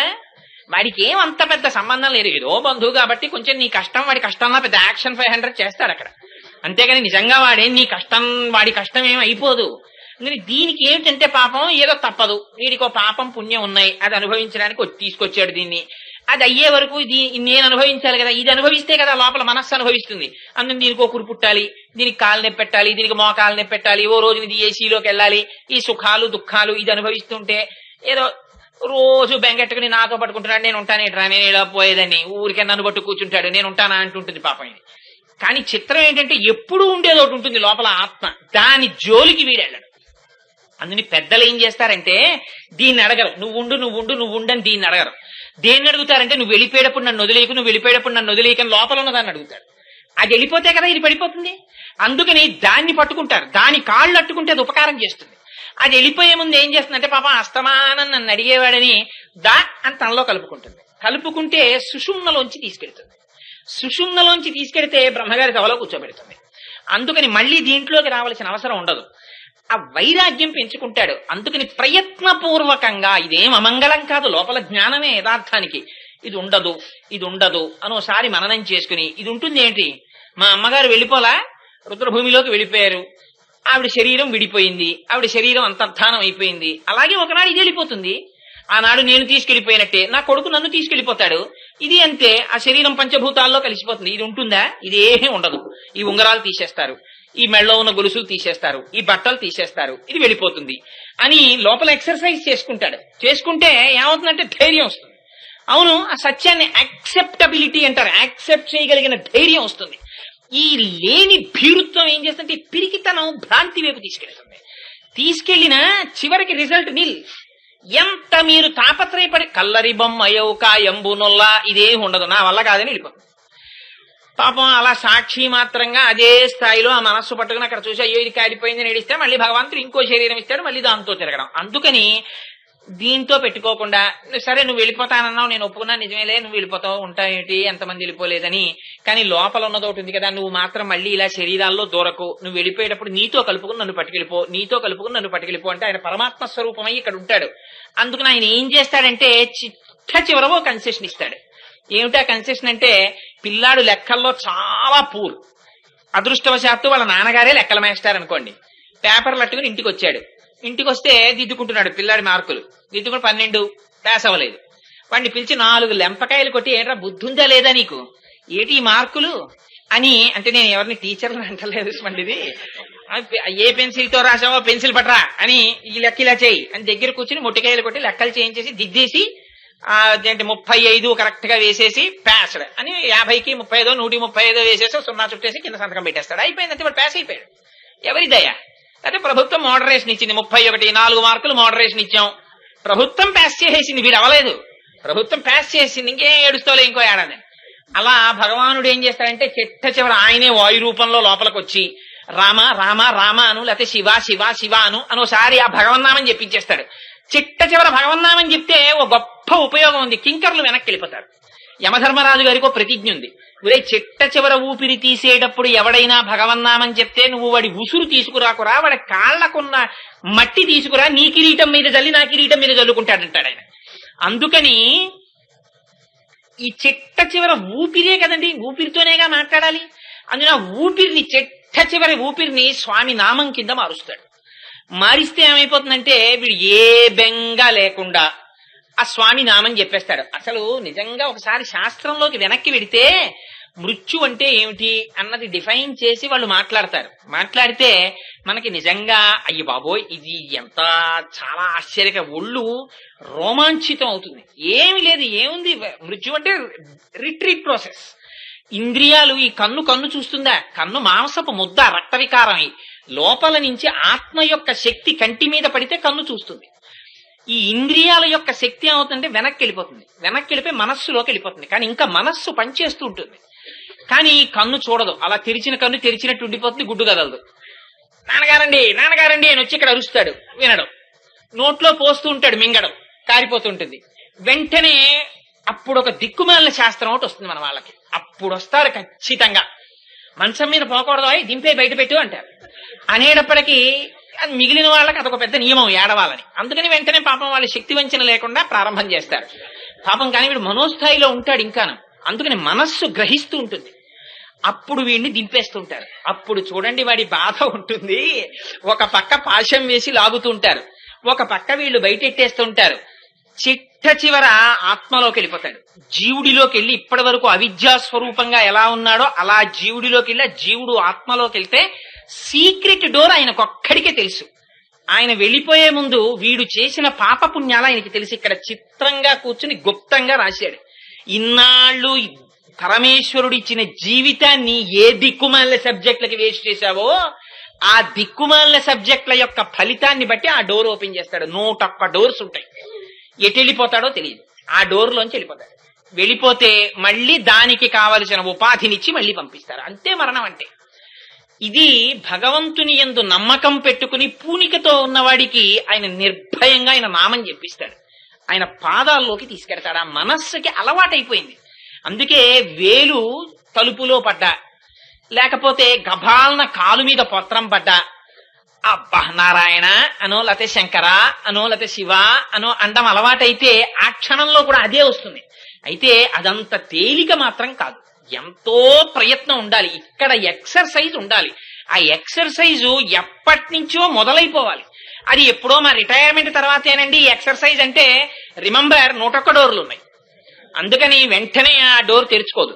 లోపల సాక్షి ఇంకోడు ఉన్నాడు, నువ్వు ఇంతకాలం ఏం చేశావో చూస్తున్నవాడు. అందుకని ఒక్కసారి వచ్చి నిలబడితే ఇదిగో అక్కడ నుంచి ఇక్కడ వరకు ఇన్ని పురుషార్థాలనిచ్చి పరమ పురుషార్థం ఇవ్వగలిగిన వాడు ఉన్నాడు.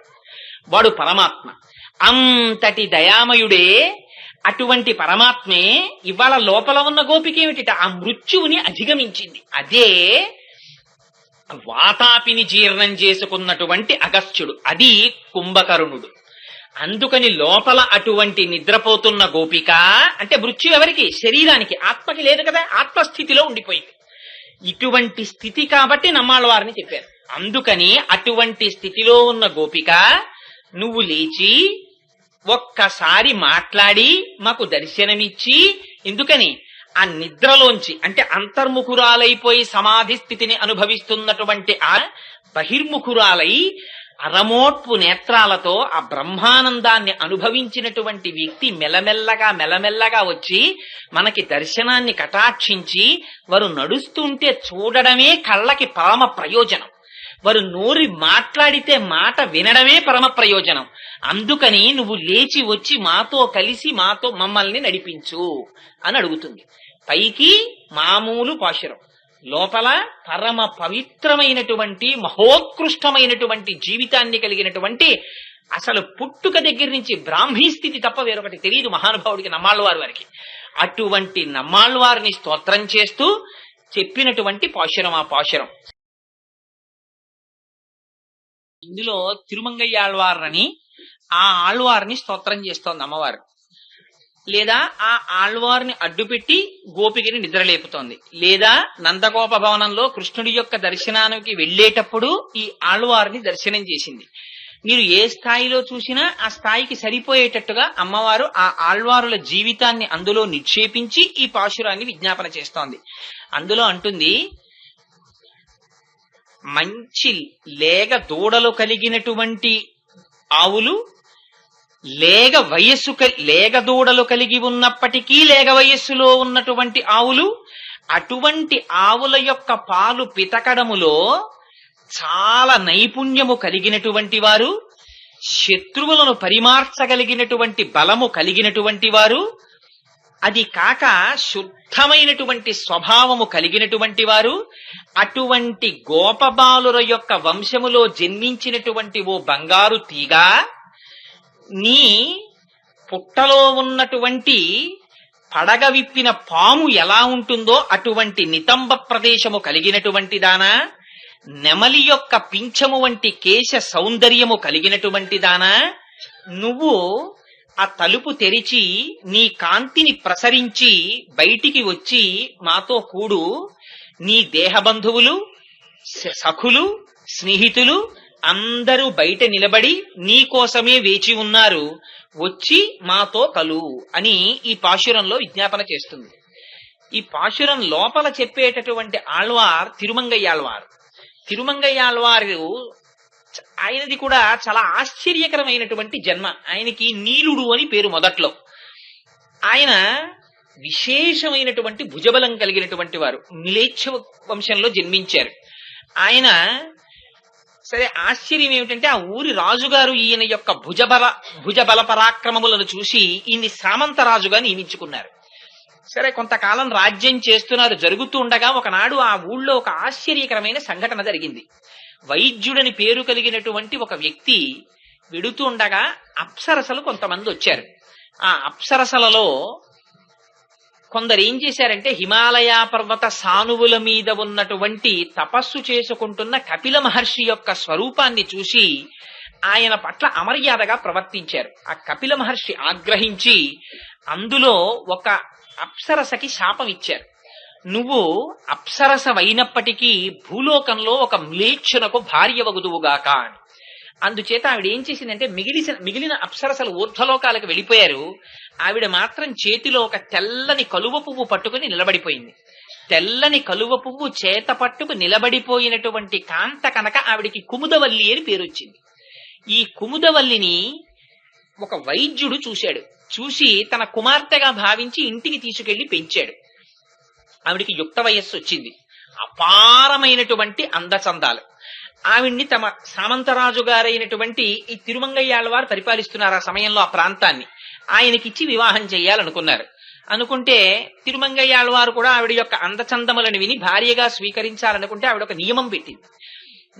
నేను భార్యగా వెళ్ళాలి అంటే ఆయన విష్ణు భక్తుడు కావాలి.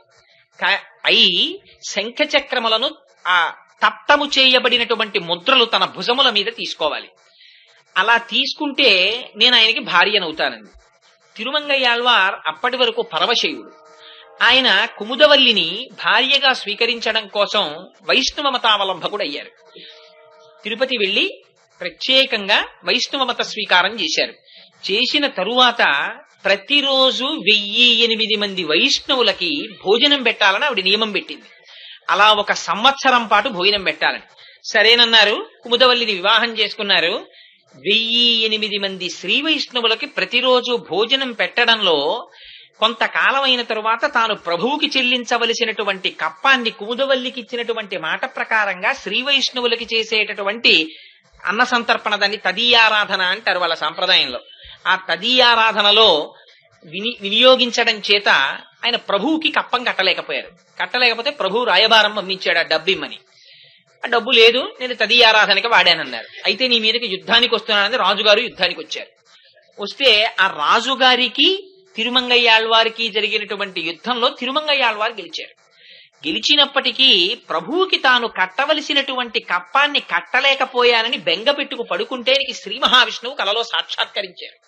సాక్షాత్కరించి బహుశా ఆయన్ని ఉద్ధరించడానికే ఆవిడ అటువంటి నియమం పెట్టి ఉండవచ్చు. నువ్వు బెంగ పెట్టుకోకు, నువ్వు కట్టవలసినటువంటి కప్పపు సొమ్ము అదిగో ఆ కాంచీపురం దగ్గర ఉన్నటువంటి ఫలానా సరస్సు దగ్గర ఉన్నటువంటి ఒక వ్యక్తిని అడిగితే ఆయన తీసుకెళ్లి ఒక భూమిని చూపిస్తారు, అక్కడ తవ్వితే ఆ సొమ్ము కనపడుతుందని చెప్పారు. సరే వెళ్లారు, అక్కడ భూమిని తవ్వారు, అక్కడ నిధి కనపడింది, ఆ సొమ్ము తీసుకొచ్చారు, రాజుగారికి కట్టేశారు. కట్టేస్తే ఆ సొమ్ము ఏమైందంటే 2 రోజులు అయ్యేటప్పటికీ దానికి ఒక విచిత్రమైనటువంటి ఉపమానం ఒకటి ప్రయోగించారు.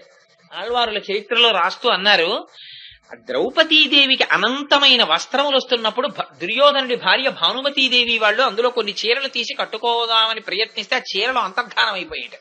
అవి అనుగ్రహ రూపంగా వచ్చినవి కానీ బొమ్మన నుంచో ఎక్కడి నుంచో వచ్చేసిన చీరలు లాంటివి కావు కదా.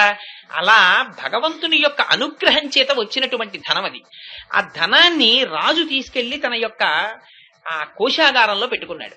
పెట్టుకున్న 2 రోజులకి ఆ ధనం కనబడ్డం మానేసి, కనపడకపోతే ఇదంతా నువ్వే చేశావని తిరుమంగయ్యాళ్వారి మీద ఆరోపణ చేసి ఆయనని పదవిలోంచి తీసేశాడు రాజు. తీసేస్తే ఆయన పదవి పోయిందని బెంగ పెట్టుకోలేదు, ఆ సామంతరాజ పదవి పోయింది. కానీ రోజు 1008 మంది శ్రీ వైష్ణవులకి తదీయారాధన చెయ్యవలసిన నియమం పోతుందేమో అని బెంగ పెట్టుకుని దొంగగా మారారు. ఎంత ఆశ్చర్యం జరిగిందంటే ఆయన జీవితంలో ఒక ఇంట్లో దొంగతనం చేశారు. ఆ దొంగతనం చేసేటప్పుడు బంగారు కంచం ఒకటి పట్టుకొచ్చారు. ఆ బంగారు కంచం పట్టుకురావడంలో అది ఒక శ్రీ వైష్ణవులు ఇంట్లో పట్టుకొచ్చేశారు.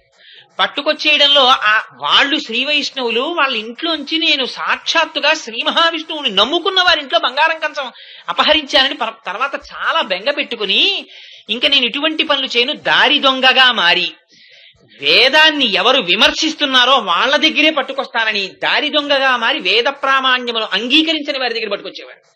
పట్టుకొచ్చి తదీయారాధన చేస్తుండేవారు. పాపం అంటే భగవంతుడు ఒక్కొక్కరిని ఉద్ధరించడానికి ఒక్కొక్క విచిత్రమైనటువంటి ప్రవృత్తిని ఏర్పాటు చేస్తాడు. ఏది చేస్తున్నా రాచరికం పోయిందని బెంగలేదు, దొంగతనం మారిపోతోందని బెంగలేదు, తదీయారాధన జరగాలంతే ఆయన నియమం. అంత కష్టపడి రోజు 1008 మందికి ఆ రకంగా తదీయారాధన చేస్తుండేవారు. ఆయనే చిట్ట చివరి రోజులలోకి వెళ్లేసరికి ఆ శ్రీ మహావిష్ణువు యొక్క ప్రమాణమును ఆవిష్కరించి ఎందరిలో వాదనలో గెలిచి శ్రీ మహావిష్ణువు యొక్క వైభవాన్ని ఆవిష్కరించి మహాజ్ఞాని అయి నిలబడిపోయారు. అటువంటి తిరుమంగయ్యాళ్వారు వారిని ఇవాళ స్తోత్రం చేస్తోంది అమ్మవారు. ఆయన యొక్క అంశ స్వయంగా శ్రీ మహావిష్ణువు చేతిలో ఉండేటటువంటి శాంగం అనేటటువంటి ధనస్సు అంటారు. అదిగో ఆ తిరుమంగయ్యాళ్వారి యొక్క జీవితాన్ని ఇవాల్టి పాశురంలో అమ్మవారు ఆ ప్రార్థన చేస్తోంది. అందులో అంటుంది, లేగలైనటువంటి దూడలను కలిగినటువంటి లేగ ఆవుల్ని పాలు పితకడంలో సమర్థులైనటువంటి గోపాల బాలుర వంశంలో నువ్వు పుట్టావుంది. మొదటి ఉపమానం చూడండి ఎంత విచిత్రమో. లేగ దూడలు కలిగినటువంటి ఆవులు కానీ లేగలుగానే కనపడుతున్నాయి. అది ఎలా కుదురుతుంది? లేగ దూడలైనా అయి ఉండాలి, ముసలి ఆవులైనా అయి ఉండాలి. లేగ దూడల్ని పెట్టాయి కనుక. కానిట లేగ దూడలని పెట్టినప్పటికీ లేగలగానే కనపడుతున్న ఆవులట. అటువంటి ఆవుల యొక్క పాలు పితకడంలో వీళ్ళు సమర్థులట గోపాల బాలురు. వాళ్ళ పిల్ల ఈ లోపల పడుకుని ఉందిట. ఏమిటి అల్లరంతా? ఎందుకు ఇన్ని మాటలు అంటే ఇందులో ఎంత రహస్యంగా మాట్లాడుతోందంటే ఆవిడ, మనకి శరీరం వికారం చెందుతుంది, దీనికి 6 వికారాలు ఉంటాయి. అందుకని షడ్ వికారాలు అంటారు. అందుకే పెద్దలు కూడా ఏమిట్రా వికారాలు అనడం కూడా ఇందులోంచే వచ్చిందేమో. అదిగో ఆ అసలు వికారాలు 6 ఉంటే అందులోంచి పుట్టే వడ్డీ వికారాలు కొన్ని వేలు. అందుకని అసలు ఆస్తి మాత్రం 6 వికారాలు. అవి ఏమిటంటే అసలు ఇంతకు ముందు ఉండదు, అది పుట్టినది.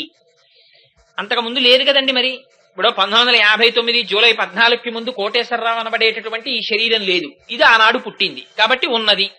ఆనాడు పుట్టినది. పుట్టినది ఉండాలి కదా కొంతకాలం, అందుకని ఉన్నది. ఉన్నది ఎలా పుట్టిందో అప్పుడు మా అమ్మగారికి ఇంత పిల్లవాడిగా పుట్టిన వాడిని అలా ఉండిపోలేదుగా, అందుకని పెరిగినది. పెరిగినది పెరిగిపోతూ ఉండిపోదుగా, మార్పు చెందినది. మార్పు చెందినది రకరకాలుగా పెద్ద పెద్ద చేతులు, కాళ్ళు, గోళ్లు, వ్యవహారం, లాల్చీలు, ఇన్ని మార్పులు చెందినది. మార్పు చెంది ఉండిపోదుగా, తరిగిపోయినది. తరిగిపోతుంది, మెల్లిగా నడువు వంగిపోతుంది, శుష్కించిపోతుంది, బుగ్గలు సొట్టలు పడిపోతాయి, పళ్ళు ఊడిపోతాయి, కళ్ళకి కళ్ళజోళ్ళు వచ్చేస్తాయి. ఆ తర్వాత కళ్ళజోళ్ళలోంచి కూడా చాలా జాగ్రత్తగా చూడవలసి వస్తుంది. అన్ని రాకుండానే ఉండాలనుకోండి. అందుకని తరిగినది, మార్పు చెందినది, ఆ చిట్ట చివర నశించినది. ఆ మిగిలిపోయిన కాస్త రక్తం మాంసం ఏమైనా ఉంటే అవి ఆఖరణ వెళ్ళిపోతాయి. అందుకని ఈ 6 వికారాలు ఉన్నదా ఈ శరీరం. ఈ 6 వికారాలు లేకుండా ఉండేది ఆత్మ. ఇది బాల్యంలోనూ లోపలుంటుంది, యవ్వనంలోనూ లోపలుంటుంది, వార్ధక్యంలోనూ లోపలుంటుంది. ఇది వెళ్ళిపోతున్నప్పుడు అదే ఉంటుంది, ఇది ఉండదు. అందుకని దానికి మాత్రం మార్పు ఉండదు. అందుకని ఆత్మస్వరూపాన్ని తెలుసుకునే ఆత్మతో తాదాత్మ్యత చెందినటువంటి మహాపురుషులైన ఆచార్యులు దూడలని కని లేగ దూడలలా ఉండిపోయినటువంటి ఆవుల వంటి వారు. ఎందుకని వారికి శరీరంతో సంబంధం లేదు. మారిపోతున్న శరీరాన్ని వాళ్ళు పట్టించుకోరు. దేని పట్టించుకుంటారు? లోపల ఉన్న ఆత్మని పట్టించుకుంటారు. ఆత్మకి వికారం లేదు, అది ఎప్పుడు యవ్వనంలో ఉంటుంది. అందుకే మీరు చూడండి, భగవంతుడి నామాల్లో ప్రతి దాంట్లో మీరు అది ఏ రూపంగా తీసుకోండి, శ్రీ మహావిష్ణువుగా కీర్తించండి, లక్ష్మిగా కీర్తించండి, లలితగా కీర్తించండి, శివుడిగా కీర్తించండి, ఏ రూపంగా మీరు కీర్తించినా నిత్య యవ్వన, నిత్య యవ్వనశాలిని, ఇలాంటి నామాలు కొన్ని ఉంటాయి. ఆయన నిత్య యవ్వనం పొందినవాడు అని. అంటే నిత్య యవ్వనం అంటే ఇంకా ఆయనకి వార్ధక్యం రాదని కాదు. నిత్య యవ్వనము అంటే అర్థం పరమాత్మ ఆత్మస్వరూపం ఎప్పుడూ యవ్వనంలోనే ఉంటుంది. దానికి పెరుగుదల తరుగుదల ఇవేం ఉండవు. శరీరానికి పెరుగుదల తరుగుదల ఉంటాయి.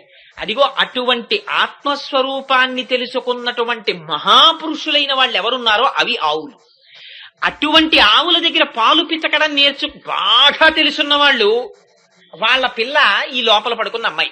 ఏమిటి అటువంటి ఆవుల పాలు పితకడం ఏమిటి అంటే, అటువంటి మహాపురుషులు నోరు విప్పి మాట్లాడుతున్నప్పుడు అటువంటి మాటలు వారి నోటి వెంట వస్తున్నవి ఏమాత్రమైనా యామరపాటు వహిస్తే ఒక్క మాట జారిపోయినా జీవితంలో పెద్ద ప్రయోజనం పోయినట్టేనని అత్యంత ఆసక్తితో ఉత్కంఠతో అటువంటి గురువుల దగ్గర సమాశ్రయణం చేసి వినడంలో చాలా నిష్ఠ కలిగినటువంటి శిష్యుల యొక్క వంశంలో జన్మించింది లోపల ఉన్నటువంటి గోపకాంత. అంటే ఎంతగా గురు సమాశ్రయణం చేసిందో చూడండి. అదే ఆవుల పాలు పితుకుట అంటే వేదముల చేత ప్రతిపాదింపబడినటువంటి భగవత్ సంబంధమైన రూప గుణ విభూతులతో కూడినటువంటి జ్ఞానమును సంతతము తాము అనుభవించేటటువంటి మహాపురుషులైనటువంటి వారి వంశంలో జన్మించినటువంటి పిల్ల. అంతేకాదుట, వాళ్ళు శత్రువుల్ని ఓడిస్తారట. ఏ శత్రువుల్ని? వాళ్ళ శత్రువుల్ని అనేమనలేదు పాశురంలో. మరి ఎవరి శత్రువుల్ని ఓడిస్తారు వాళ్ళు అంటే, మహాపురుషులైనటువంటి వాళ్ళకి శత్రువులు ఎవరుంటారు? మహాపురుషులకి శత్రుభావన ఎవరు పెట్టుకుంటారంటే, భగవంతుడు లేడు, భగవంతుడు కాడు అన్న మాటలు ఎవరు మాట్లాడతారో అదిగో అటువంటి వారే శత్రుభావనతో ఉంటారు. అందుకని భగవంతునికి విరోధులు ఎవరుంటారో వాళ్లే వీళ్ళకి విరోధులు. ప్రత్యేకించి వీళ్ళకి విరోధులు అన్న వాళ్ళు ఎవ్వరూ ఉండరు. కానీ భగవంతునికి విరోధులుగా ప్రకటించే వాళ్ళని తమకి విరోధులుగా వాళ్ళు భావిస్తారు. భగవంతుడు లేడు, భగవంతుడు ఎక్కడున్నాడండి, ఇదంతా నా ప్రయోజనం అని మాట్లాడేటటువంటి మాటలు వాళ్ళకి కర్ణకఠోరంగా వినపడతాయి. ఎందుచేత భగవంతుడంతటి దయామయుడు లేడు. అమ్మని తిట్టవలసి వచ్చిందనుకోండి, అమ్మ అన్న మాట మాట్లాడే తిట్టాలి. అమ్మ కడుపులోంచి వచ్చి అమ్మని తిట్టాలి, లేకపోతే అమ్మని తిట్టడం కుదరదు. అమ్మని తిట్టడానికి అమ్మ యొక్క దాక్షిణ్యం కారణమైనట్టు భగవంతుణ్ణి నిందించడానికి కూడా లోపల భగవంతుడు ఉంటే నిందిస్తాడు. వాడు బయటికి వెళ్ళిపోతే వీడి శవం వీడే నిందిస్తాడు. అందుకని అంతటి కారుణ్యమూర్తి అయిన భగవంతుడి పట్ల విరోధంతో ఉంటాడేమిట్రా వీడని భగవత్ విరోధులు వాళ్ళకి విరోధులుంటారు తప్ప తమకి విరోధులనేటటువంటి వాళ్ళు ప్రత్యేకంగా వాళ్ళకేం ఉండరు.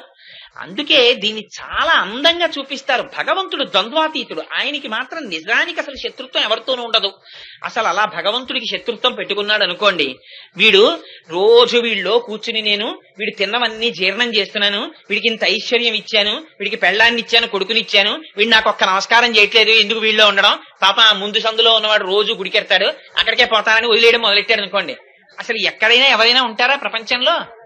అయినా కృతజ్ఞతా దోషం మనకుంటుంది కానీ భగవానుడికి ఉండదు. అందుకే చిత్రం ఏమిటంటే శ్రీమద్ రామాయణంలో యుద్ధకాండలో రావణాసురుడితో బ్రహ్మాండమైన యుద్ధం జరిగింది, రామరావణ యుద్ధం. రావణాసురుడు చచ్చిపోయాడు చెట్ట చివరికి. చచ్చిపోతే విభీషణుడిని పిలిచి రాముడు అన్నాడు, మీ అన్నగారు చచ్చిపోయాడయ్యా, అంత్యేష్టి సంస్కారం చేయమన్నాడు. అంటే విభీషణుడు అన్నాడు, వాడు లోకకంటకుడు, సాక్షాత్తుగా జగజ్జనని సీతమ్మ తల్లిని అపహరించి తెచ్చినవాడు, అటువంటి వాడికి అంత్యేష్టి సంస్కారం ఏమిటి, వాడిని కాకులు గద్దలు పీకు తింటాయి, నే చేయనన్నాడు. అంటే రామచంద్రమూర్తి అన్నారు, నువ్వు నాకు స్నేహితుడివి, నీ అన్నగారు నాకు అన్నగారి, నువ్వు చెయ్యకపోతే నేను చేస్తాను అంత్యేష్టి సంస్కారం. జన్మాంతాని వైరాణి, వాడు తప్పులు చేసింది, వాడితో వైరం ఈ శరీరంతో. ఆ శరీరం వెళ్ళిపోయింది, వెళ్ళిపోయిన తరువాత ఆ శరీరానికి అంత్యేష్టి సంస్కారం చెయ్యడం మన బాధ్యత. అందుకని నువ్వు చెయ్యకపోతే నేను చేస్తానన్నారు. పరమాత్మకుండవ ద్వంద్వాలు. కానీ భాగవతులకి మాత్రం భగవంతుడి శత్రువుని తన శత్రువుగా చూస్తారు. అన్నగారే విభీషణుడికి రావణాసురుడు, కానీ రాముడికి శత్రువు, అందుకని తనకి శత్రువు. గోపాల బాలురు ఉన్నారు, వాళ్ళకి ఎవరు శత్రువులు? వాళ్ళకి భగవంతుణ్ణి ఎవరు బాధ పెడితే వాళ్లే వాళ్ళకి శత్రువులు. భగవంతుడు బాధపడితే వాళ్ళకి బాధ, భగవంతుడు సుఖపడితే వాళ్ళకి సుఖం. ఇది ఎంత చిత్రంగా ఉంటుందంటే వచ్చినవాడు భగవంతుడని కూడా తెలియక్కర్లేదు. కృష్ణుణ్ణి చూసుకోండి, కృష్ణుడు బృందావనంలో చేసినటువంటి లీలలలో కాళీయమర్దనం చాలా విచిత్రమైనటువంటి లీల. ఎందుచేత అంటే అక్కడ కాళిందీ మడుగులో ఉన్నటువంటి నీళ్లన్నీ తాగారు గోపాల బాలుడు, మరణించారు. ఎందుకని జలములు విషపూరితములైపోయాయి. కరుణార్ద్రమైనటువంటి దృష్టిని ప్రసరించారు కృష్ణ పరమాత్మ. వాళ్ళందరూ మళ్ళీ మేల్కొన్నారు. లేచిన తరువాత అయ్యో తెలియక ఈ పిల్లలందరూ నీళ్లు తాగుతుంటారు, వీళ్ళు మళ్ళీ మళ్ళీ మరణిస్తారేమో, వీళ్ళకి శత్రువు కాళీయుడు కనుక ఆయన్ని నేను మర్దించాలనుకున్నారు, లేకపోతే పరమాత్మకి శత్రుత్వం ఏముంది అని వెంటనే అక్కడ ఉన్నటువంటి ఓ చెట్టు ఎక్కారు, పొన్న చెట్టు ఎక్కి కటిచేలంబు బిగించి అనిపించమున చక్కం కొప్పు బంధించి దోస్తట సంస్పాటనమాచరించి చరణద్వంద్వంబు గీలించి తత్కుట శాఖాగ్రము మీద నుండి ఉరికెన్ గోపాల సింహంబు దిక్తటముల్ మ్రోయ హృదంబులో గుబగుబద్వానంబను నంబుగన్. ఆయన దూకితే కాళీయుడు ఊరుకుంటాడా? ఆయన పెద్ద చప్పుడు చేస్తూ పైకొచ్చాడు, ఎవడరా నా మడుగులో దూకినవాడని. ఆయన్ని 101 పడగలతో కాట్లు వేస్తున్నాడు. వేస్తుంటే అశుభాలు కనపడ్డాయి, అపశకునాలు కనపడ్డాయి. అక్కడ బృందావనంలో గోపకాంతలు గోపబాలురు అందరూ పరిగెత్తుకొచ్చారు. కృష్ణుడు నిజంగా కాళీయుణ్ణి సంహరించలేడా? ఆయన మూర్ఛపోయిన వారిలాగా, ఆ పాము తోక చేత చుట్టబడిన వారిలాగా, 101 పడగలతో కరవబడుతున్న వారిలాగా, అచేతనంగా పడిపోయిన వారిలాగా కనపడ్డారు. కనపడితే ఒడ్డుకొచ్చిన గోపకాంతలు గోపబాలురు ఏమంటారో విన్నారాయన.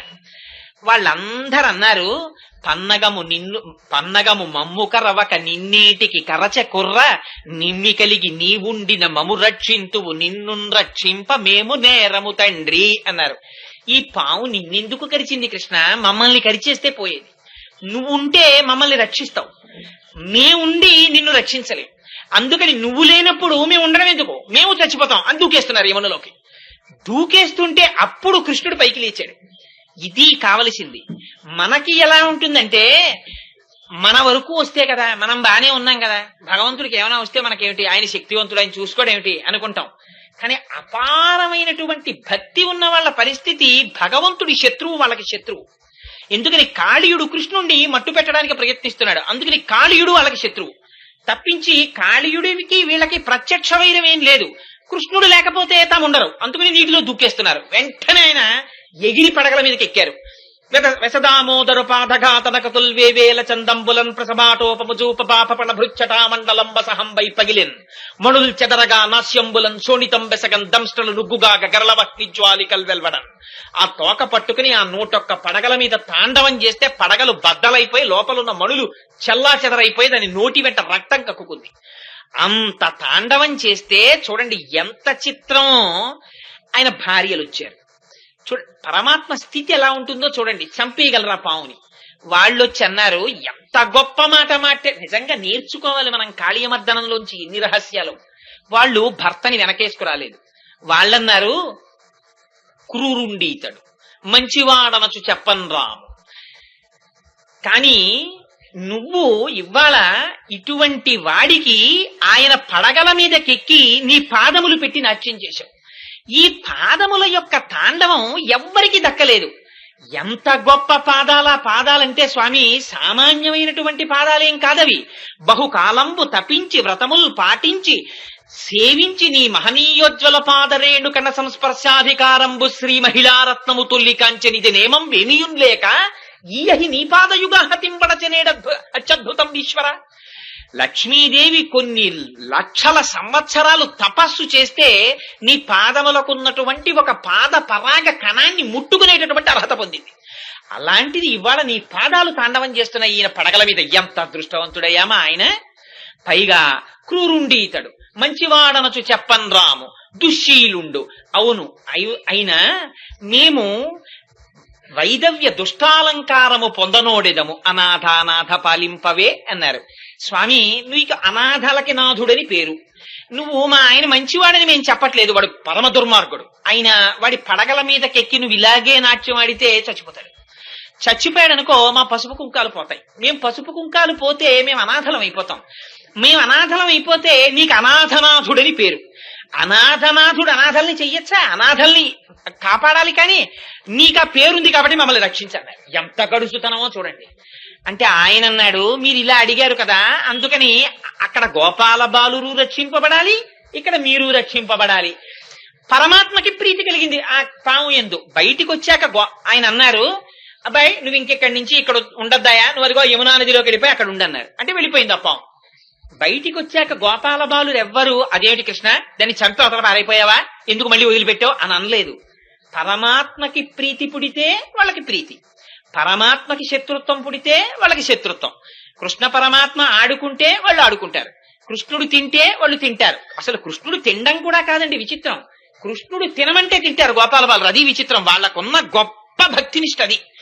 వాళ్ళు పాపం చిక్కాలు తెచ్చుకునేవారు, తినేవారు కూడా కాదు, ఆడుకుంటూ ఉండేవారు కృష్ణుడితో కలిసి. కృష్ణుడితో ఆడుకుంటే చాలు వాళ్ళ కడుపు నిండిపోయేది. కృష్ణుడే పిలిచేవాడు, అయ్యయ్యో ఎండం రగ్గితి రాకటంబడి తిరింకేలా విలంబింపగా రెండో బాలకులార చల్దికుడువన్ రమ్యస్థలం బిక్కడి దండంబై లేగలు నీరు త్రావి ఇరమందం పచికల్ మేయుచున్ దండంబై విహరించుచుండ నమంద ప్రీతి భక్షింతమే. రండి ఎండకి.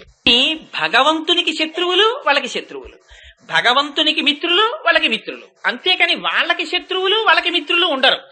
అందుకు భగవంతుడికి కంసుడు శత్రువు. ఎందుకని కంసుడు ఎప్పుడు కృష్ణుడిని మట్టు పెట్టడానికి ఎవరినో పంపిస్తుంటాడు, అందుకని వాళ్ళకి కంసుడు అంటే కోపం. తప్పించి వాళ్ళకి వ్యక్తిగతంగా కంసుడితో శత్రుత్వం అవి ఏమీ ఉండవు ఆ గోపాల బాలురికి. ఇది మహాపురుషులైనటువంటి మహాభక్తులకు ఉండేటటువంటి లక్షణం. భగవంతుడితోడిదే జీవనంగా పెట్టుకున్నవారు. అందుకని ఆవుల పాలు పితకగలిగిన వారు, అనేక మంది శత్రువులను నిగ్రహించగలిగినటువంటి వారు, పరిశుద్ధమైన మనస్సున్నవారు. ఈ మూడు గుణాలు బాహ్యంలో చూస్తే అసలు ఏమైనా పొంతనుందా ఓదానికోటి? మనస్సు పరిశుద్ధంగా ఉండడం అంటే ఏమిటో తెలుసా అండి? వెన్నపూసలా ఉండడం. వెన్నపూస తీసి అక్కడ పెట్టారనుకోండి, చిన్న నలక అక్కడ పడింది అనుకోండి, ఏంటి వెన్నపూస మీద అలా నల్లగా ఉందని తీసేస్తాం. వెన్న ఎప్పుడు శుద్ధంగా చక్క తెల్లగా మెత్తగా ఉంటుంది.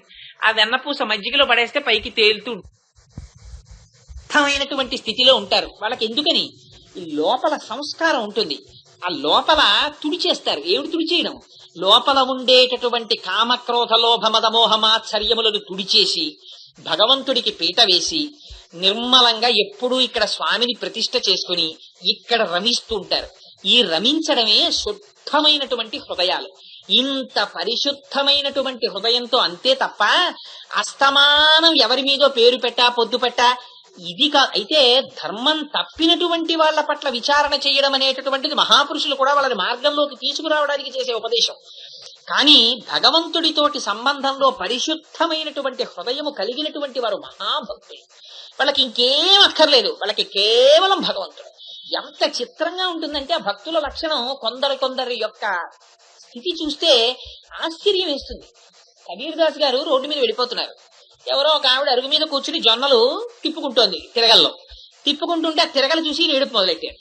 ఏడుపు మొదలెడితే అలా వెళ్ళిపోతున్నారు ఒక ఆయన సన్యాసి. ఎందుకయ్యా అటు చూస్తున్నావు ఎందుకని అడిగారు. ఎందరో వెళ్ళిపోతున్నారు. ఆ రోడ్డు వెంట ఆవిడ జొన్నలు తిప్పుకుంటూ ఆవిడ కూర్చుంది. ఆ రోడ్డు మీద ఈవిడ జొన్నలు తిప్పుకుంటోంది అనుకుంటూ వెళ్ళిపోతున్నారు. ఒక్క కబీర్ దాస్ గారే ఏడిచారు. ఏడిస్తే వెనక నుంచి వస్తున్నాయని అడిగాడు. ఎందుకయ్యా ఏడుస్తున్నావు అని అడిగాడు. స్వామి చూసారా, పైన రాయి కింద రాయి, ఆ మధ్యలో కన్నంలోంచి పోసేస్తోంది జొన్నల్ని. ఒక గురుజు ఒక దాన్ని కర్రను దాన్ని ఆధారం చేసుకుని తిప్పేస్తోంది. ఆ రెండింటి మధ్యలో పడిపోయి జొన్నలన్నీ పిండైపోతున్నాయి. మనందరి జీవితాలు అంతే కదా స్వామి.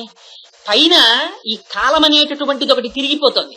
తిరిగిపోతూ ఉండడంలో చేసుకున్నటువంటి కర్మలు ఆ వాటి యొక్క ఫలితములు అని రెండింటి మధ్యలో పడి నలిగిపోతున్నాం. ఈ కాలము నిర్దాక్షిణ్యంగా నలిపేస్తోంది. ఇలా ఎన్ని జన్మల్లో నలిగిపోయామో. ఆ జొన్నల్ని చూస్తే బాబోయ్ నా జీవితం అంతే కదా అని ఏడుపొస్తోందన్నారు. అని ఏడుస్తున్నానంటే వెనక నుంచి వచ్చినటువంటి సన్యాసి అన్నారు, జొన్నల్ని చూసి ఏడవకు, ఒక్క విషయం తెలుసుకో. చూడు, ఆ తిరగలిలో పడిన అన్ని జొన్నలు పిండైపోతున్నాయి, కానీ ఆ తిరగలి మధ్యలో ఉన్నటువంటి ఆ గాడి దగ్గరికి చేరిపోయిన జొన్నలున్నాయే అవి మాత్రం పిండైపోవట్లేదు, అవి అలాగే ఉండిపోతున్నాయి చూడన్నారు. నిజమే కదండి. ఆ తిరగలి తిప్పినప్పుడు, ఇప్పుడంటే మిక్సీలు వచ్చేసాయి కానీ పూర్వం తిరగలే కదా. తిరగలి తిప్పినప్పుడు ఆ రాయి పైకి తీస్తే గాడి ఉంటుంది. ఆ గాడిలో దగ్గరికి వచ్చి చేరిపోయినటువంటి జొన్నలు నలగవు. వాటిని మళ్ళీ ఇలా తొయ్యాలి ప్రత్యేకం, లేకపోతే అలాగే ఉండిపోతాయి. టైం లేకపోతే వాటిని తీసి పక్కన పారేసి పిండోటి తీసుకుంటారు. అంటే ఎవరు విషయ ప్రపంచాన్ని వదిలిపెట్టి భగవంతుని యొక్క పాదముల దగ్గరికి చేరిపోతున్నారో వాళ్ళు మాత్రం నలిగిపోవట్లేదు కాలంలో అని ఆయన బోధ చేశారు. అందుకని శుద్ధమైన హృదయం అంటే అది. కబీర్ దాస్ గారి హృదయం లాంటి హృదయం శుద్ధ హృదయం. ఒక తులసీదాస్ గారి హృదయం శుద్ధ హృదయం. ఒక అటువంటి మహాపురుషులున్నారే వాళ్ళని అందుకని సంత పురుషులని పిలిచారు, వాళ్ళని సత్పురుషులని పిలిచారు. వాళ్ళ హృదయములు శుద్ధము. ఎందుకంటే ఎప్పుడూ భగవంతుడి గురించి ఆలోచిస్తుంటాయి. అటువంటి సత్పురుషులైన వాళ్ళున్నారే, అటువంటి శుద్ధ హృదయము కలిగినటువంటి వారి ఇంటిలో పుట్టినటువంటి బంగారు తీగ. ఆవిడ్ని పిలవడం ఏమీ పిలవలేదు. చెల్లి కాదు, అత్త కూతురా కాదు, గడుసుదానా కాదు, పిచ్చి పిల్ల కాదు, తల్లి కాదు, చెల్లి కాదు, ఏమీ కాదు. బంగారు తీగ. తీగ అంటే దానికి ఒక లక్షణం ఉంటుంది. తీగ అంటే స్త్రీగా చెప్పడం, చెట్టు అంటే పురుషుడిగా చెప్పడం. ఎందుచేత చెట్టుని తీగ అల్లుకుంటుంది, చెట్టు తీగకి ఆధారం అవుతుంది, ఆ తీగ అల్లుకుంటుంది. ఒక రామాయణ వ్యాఖ్యానంలో ఎంత చిత్రమైన మాట అన్నారంటే, సీతారామ లక్ష్మణులు అరణ్యవాసానికి వెళ్ళిపోతున్నారు. వెళ్ళిపోతుంటే ఒక పెద్ద చెట్టు కనపడింది.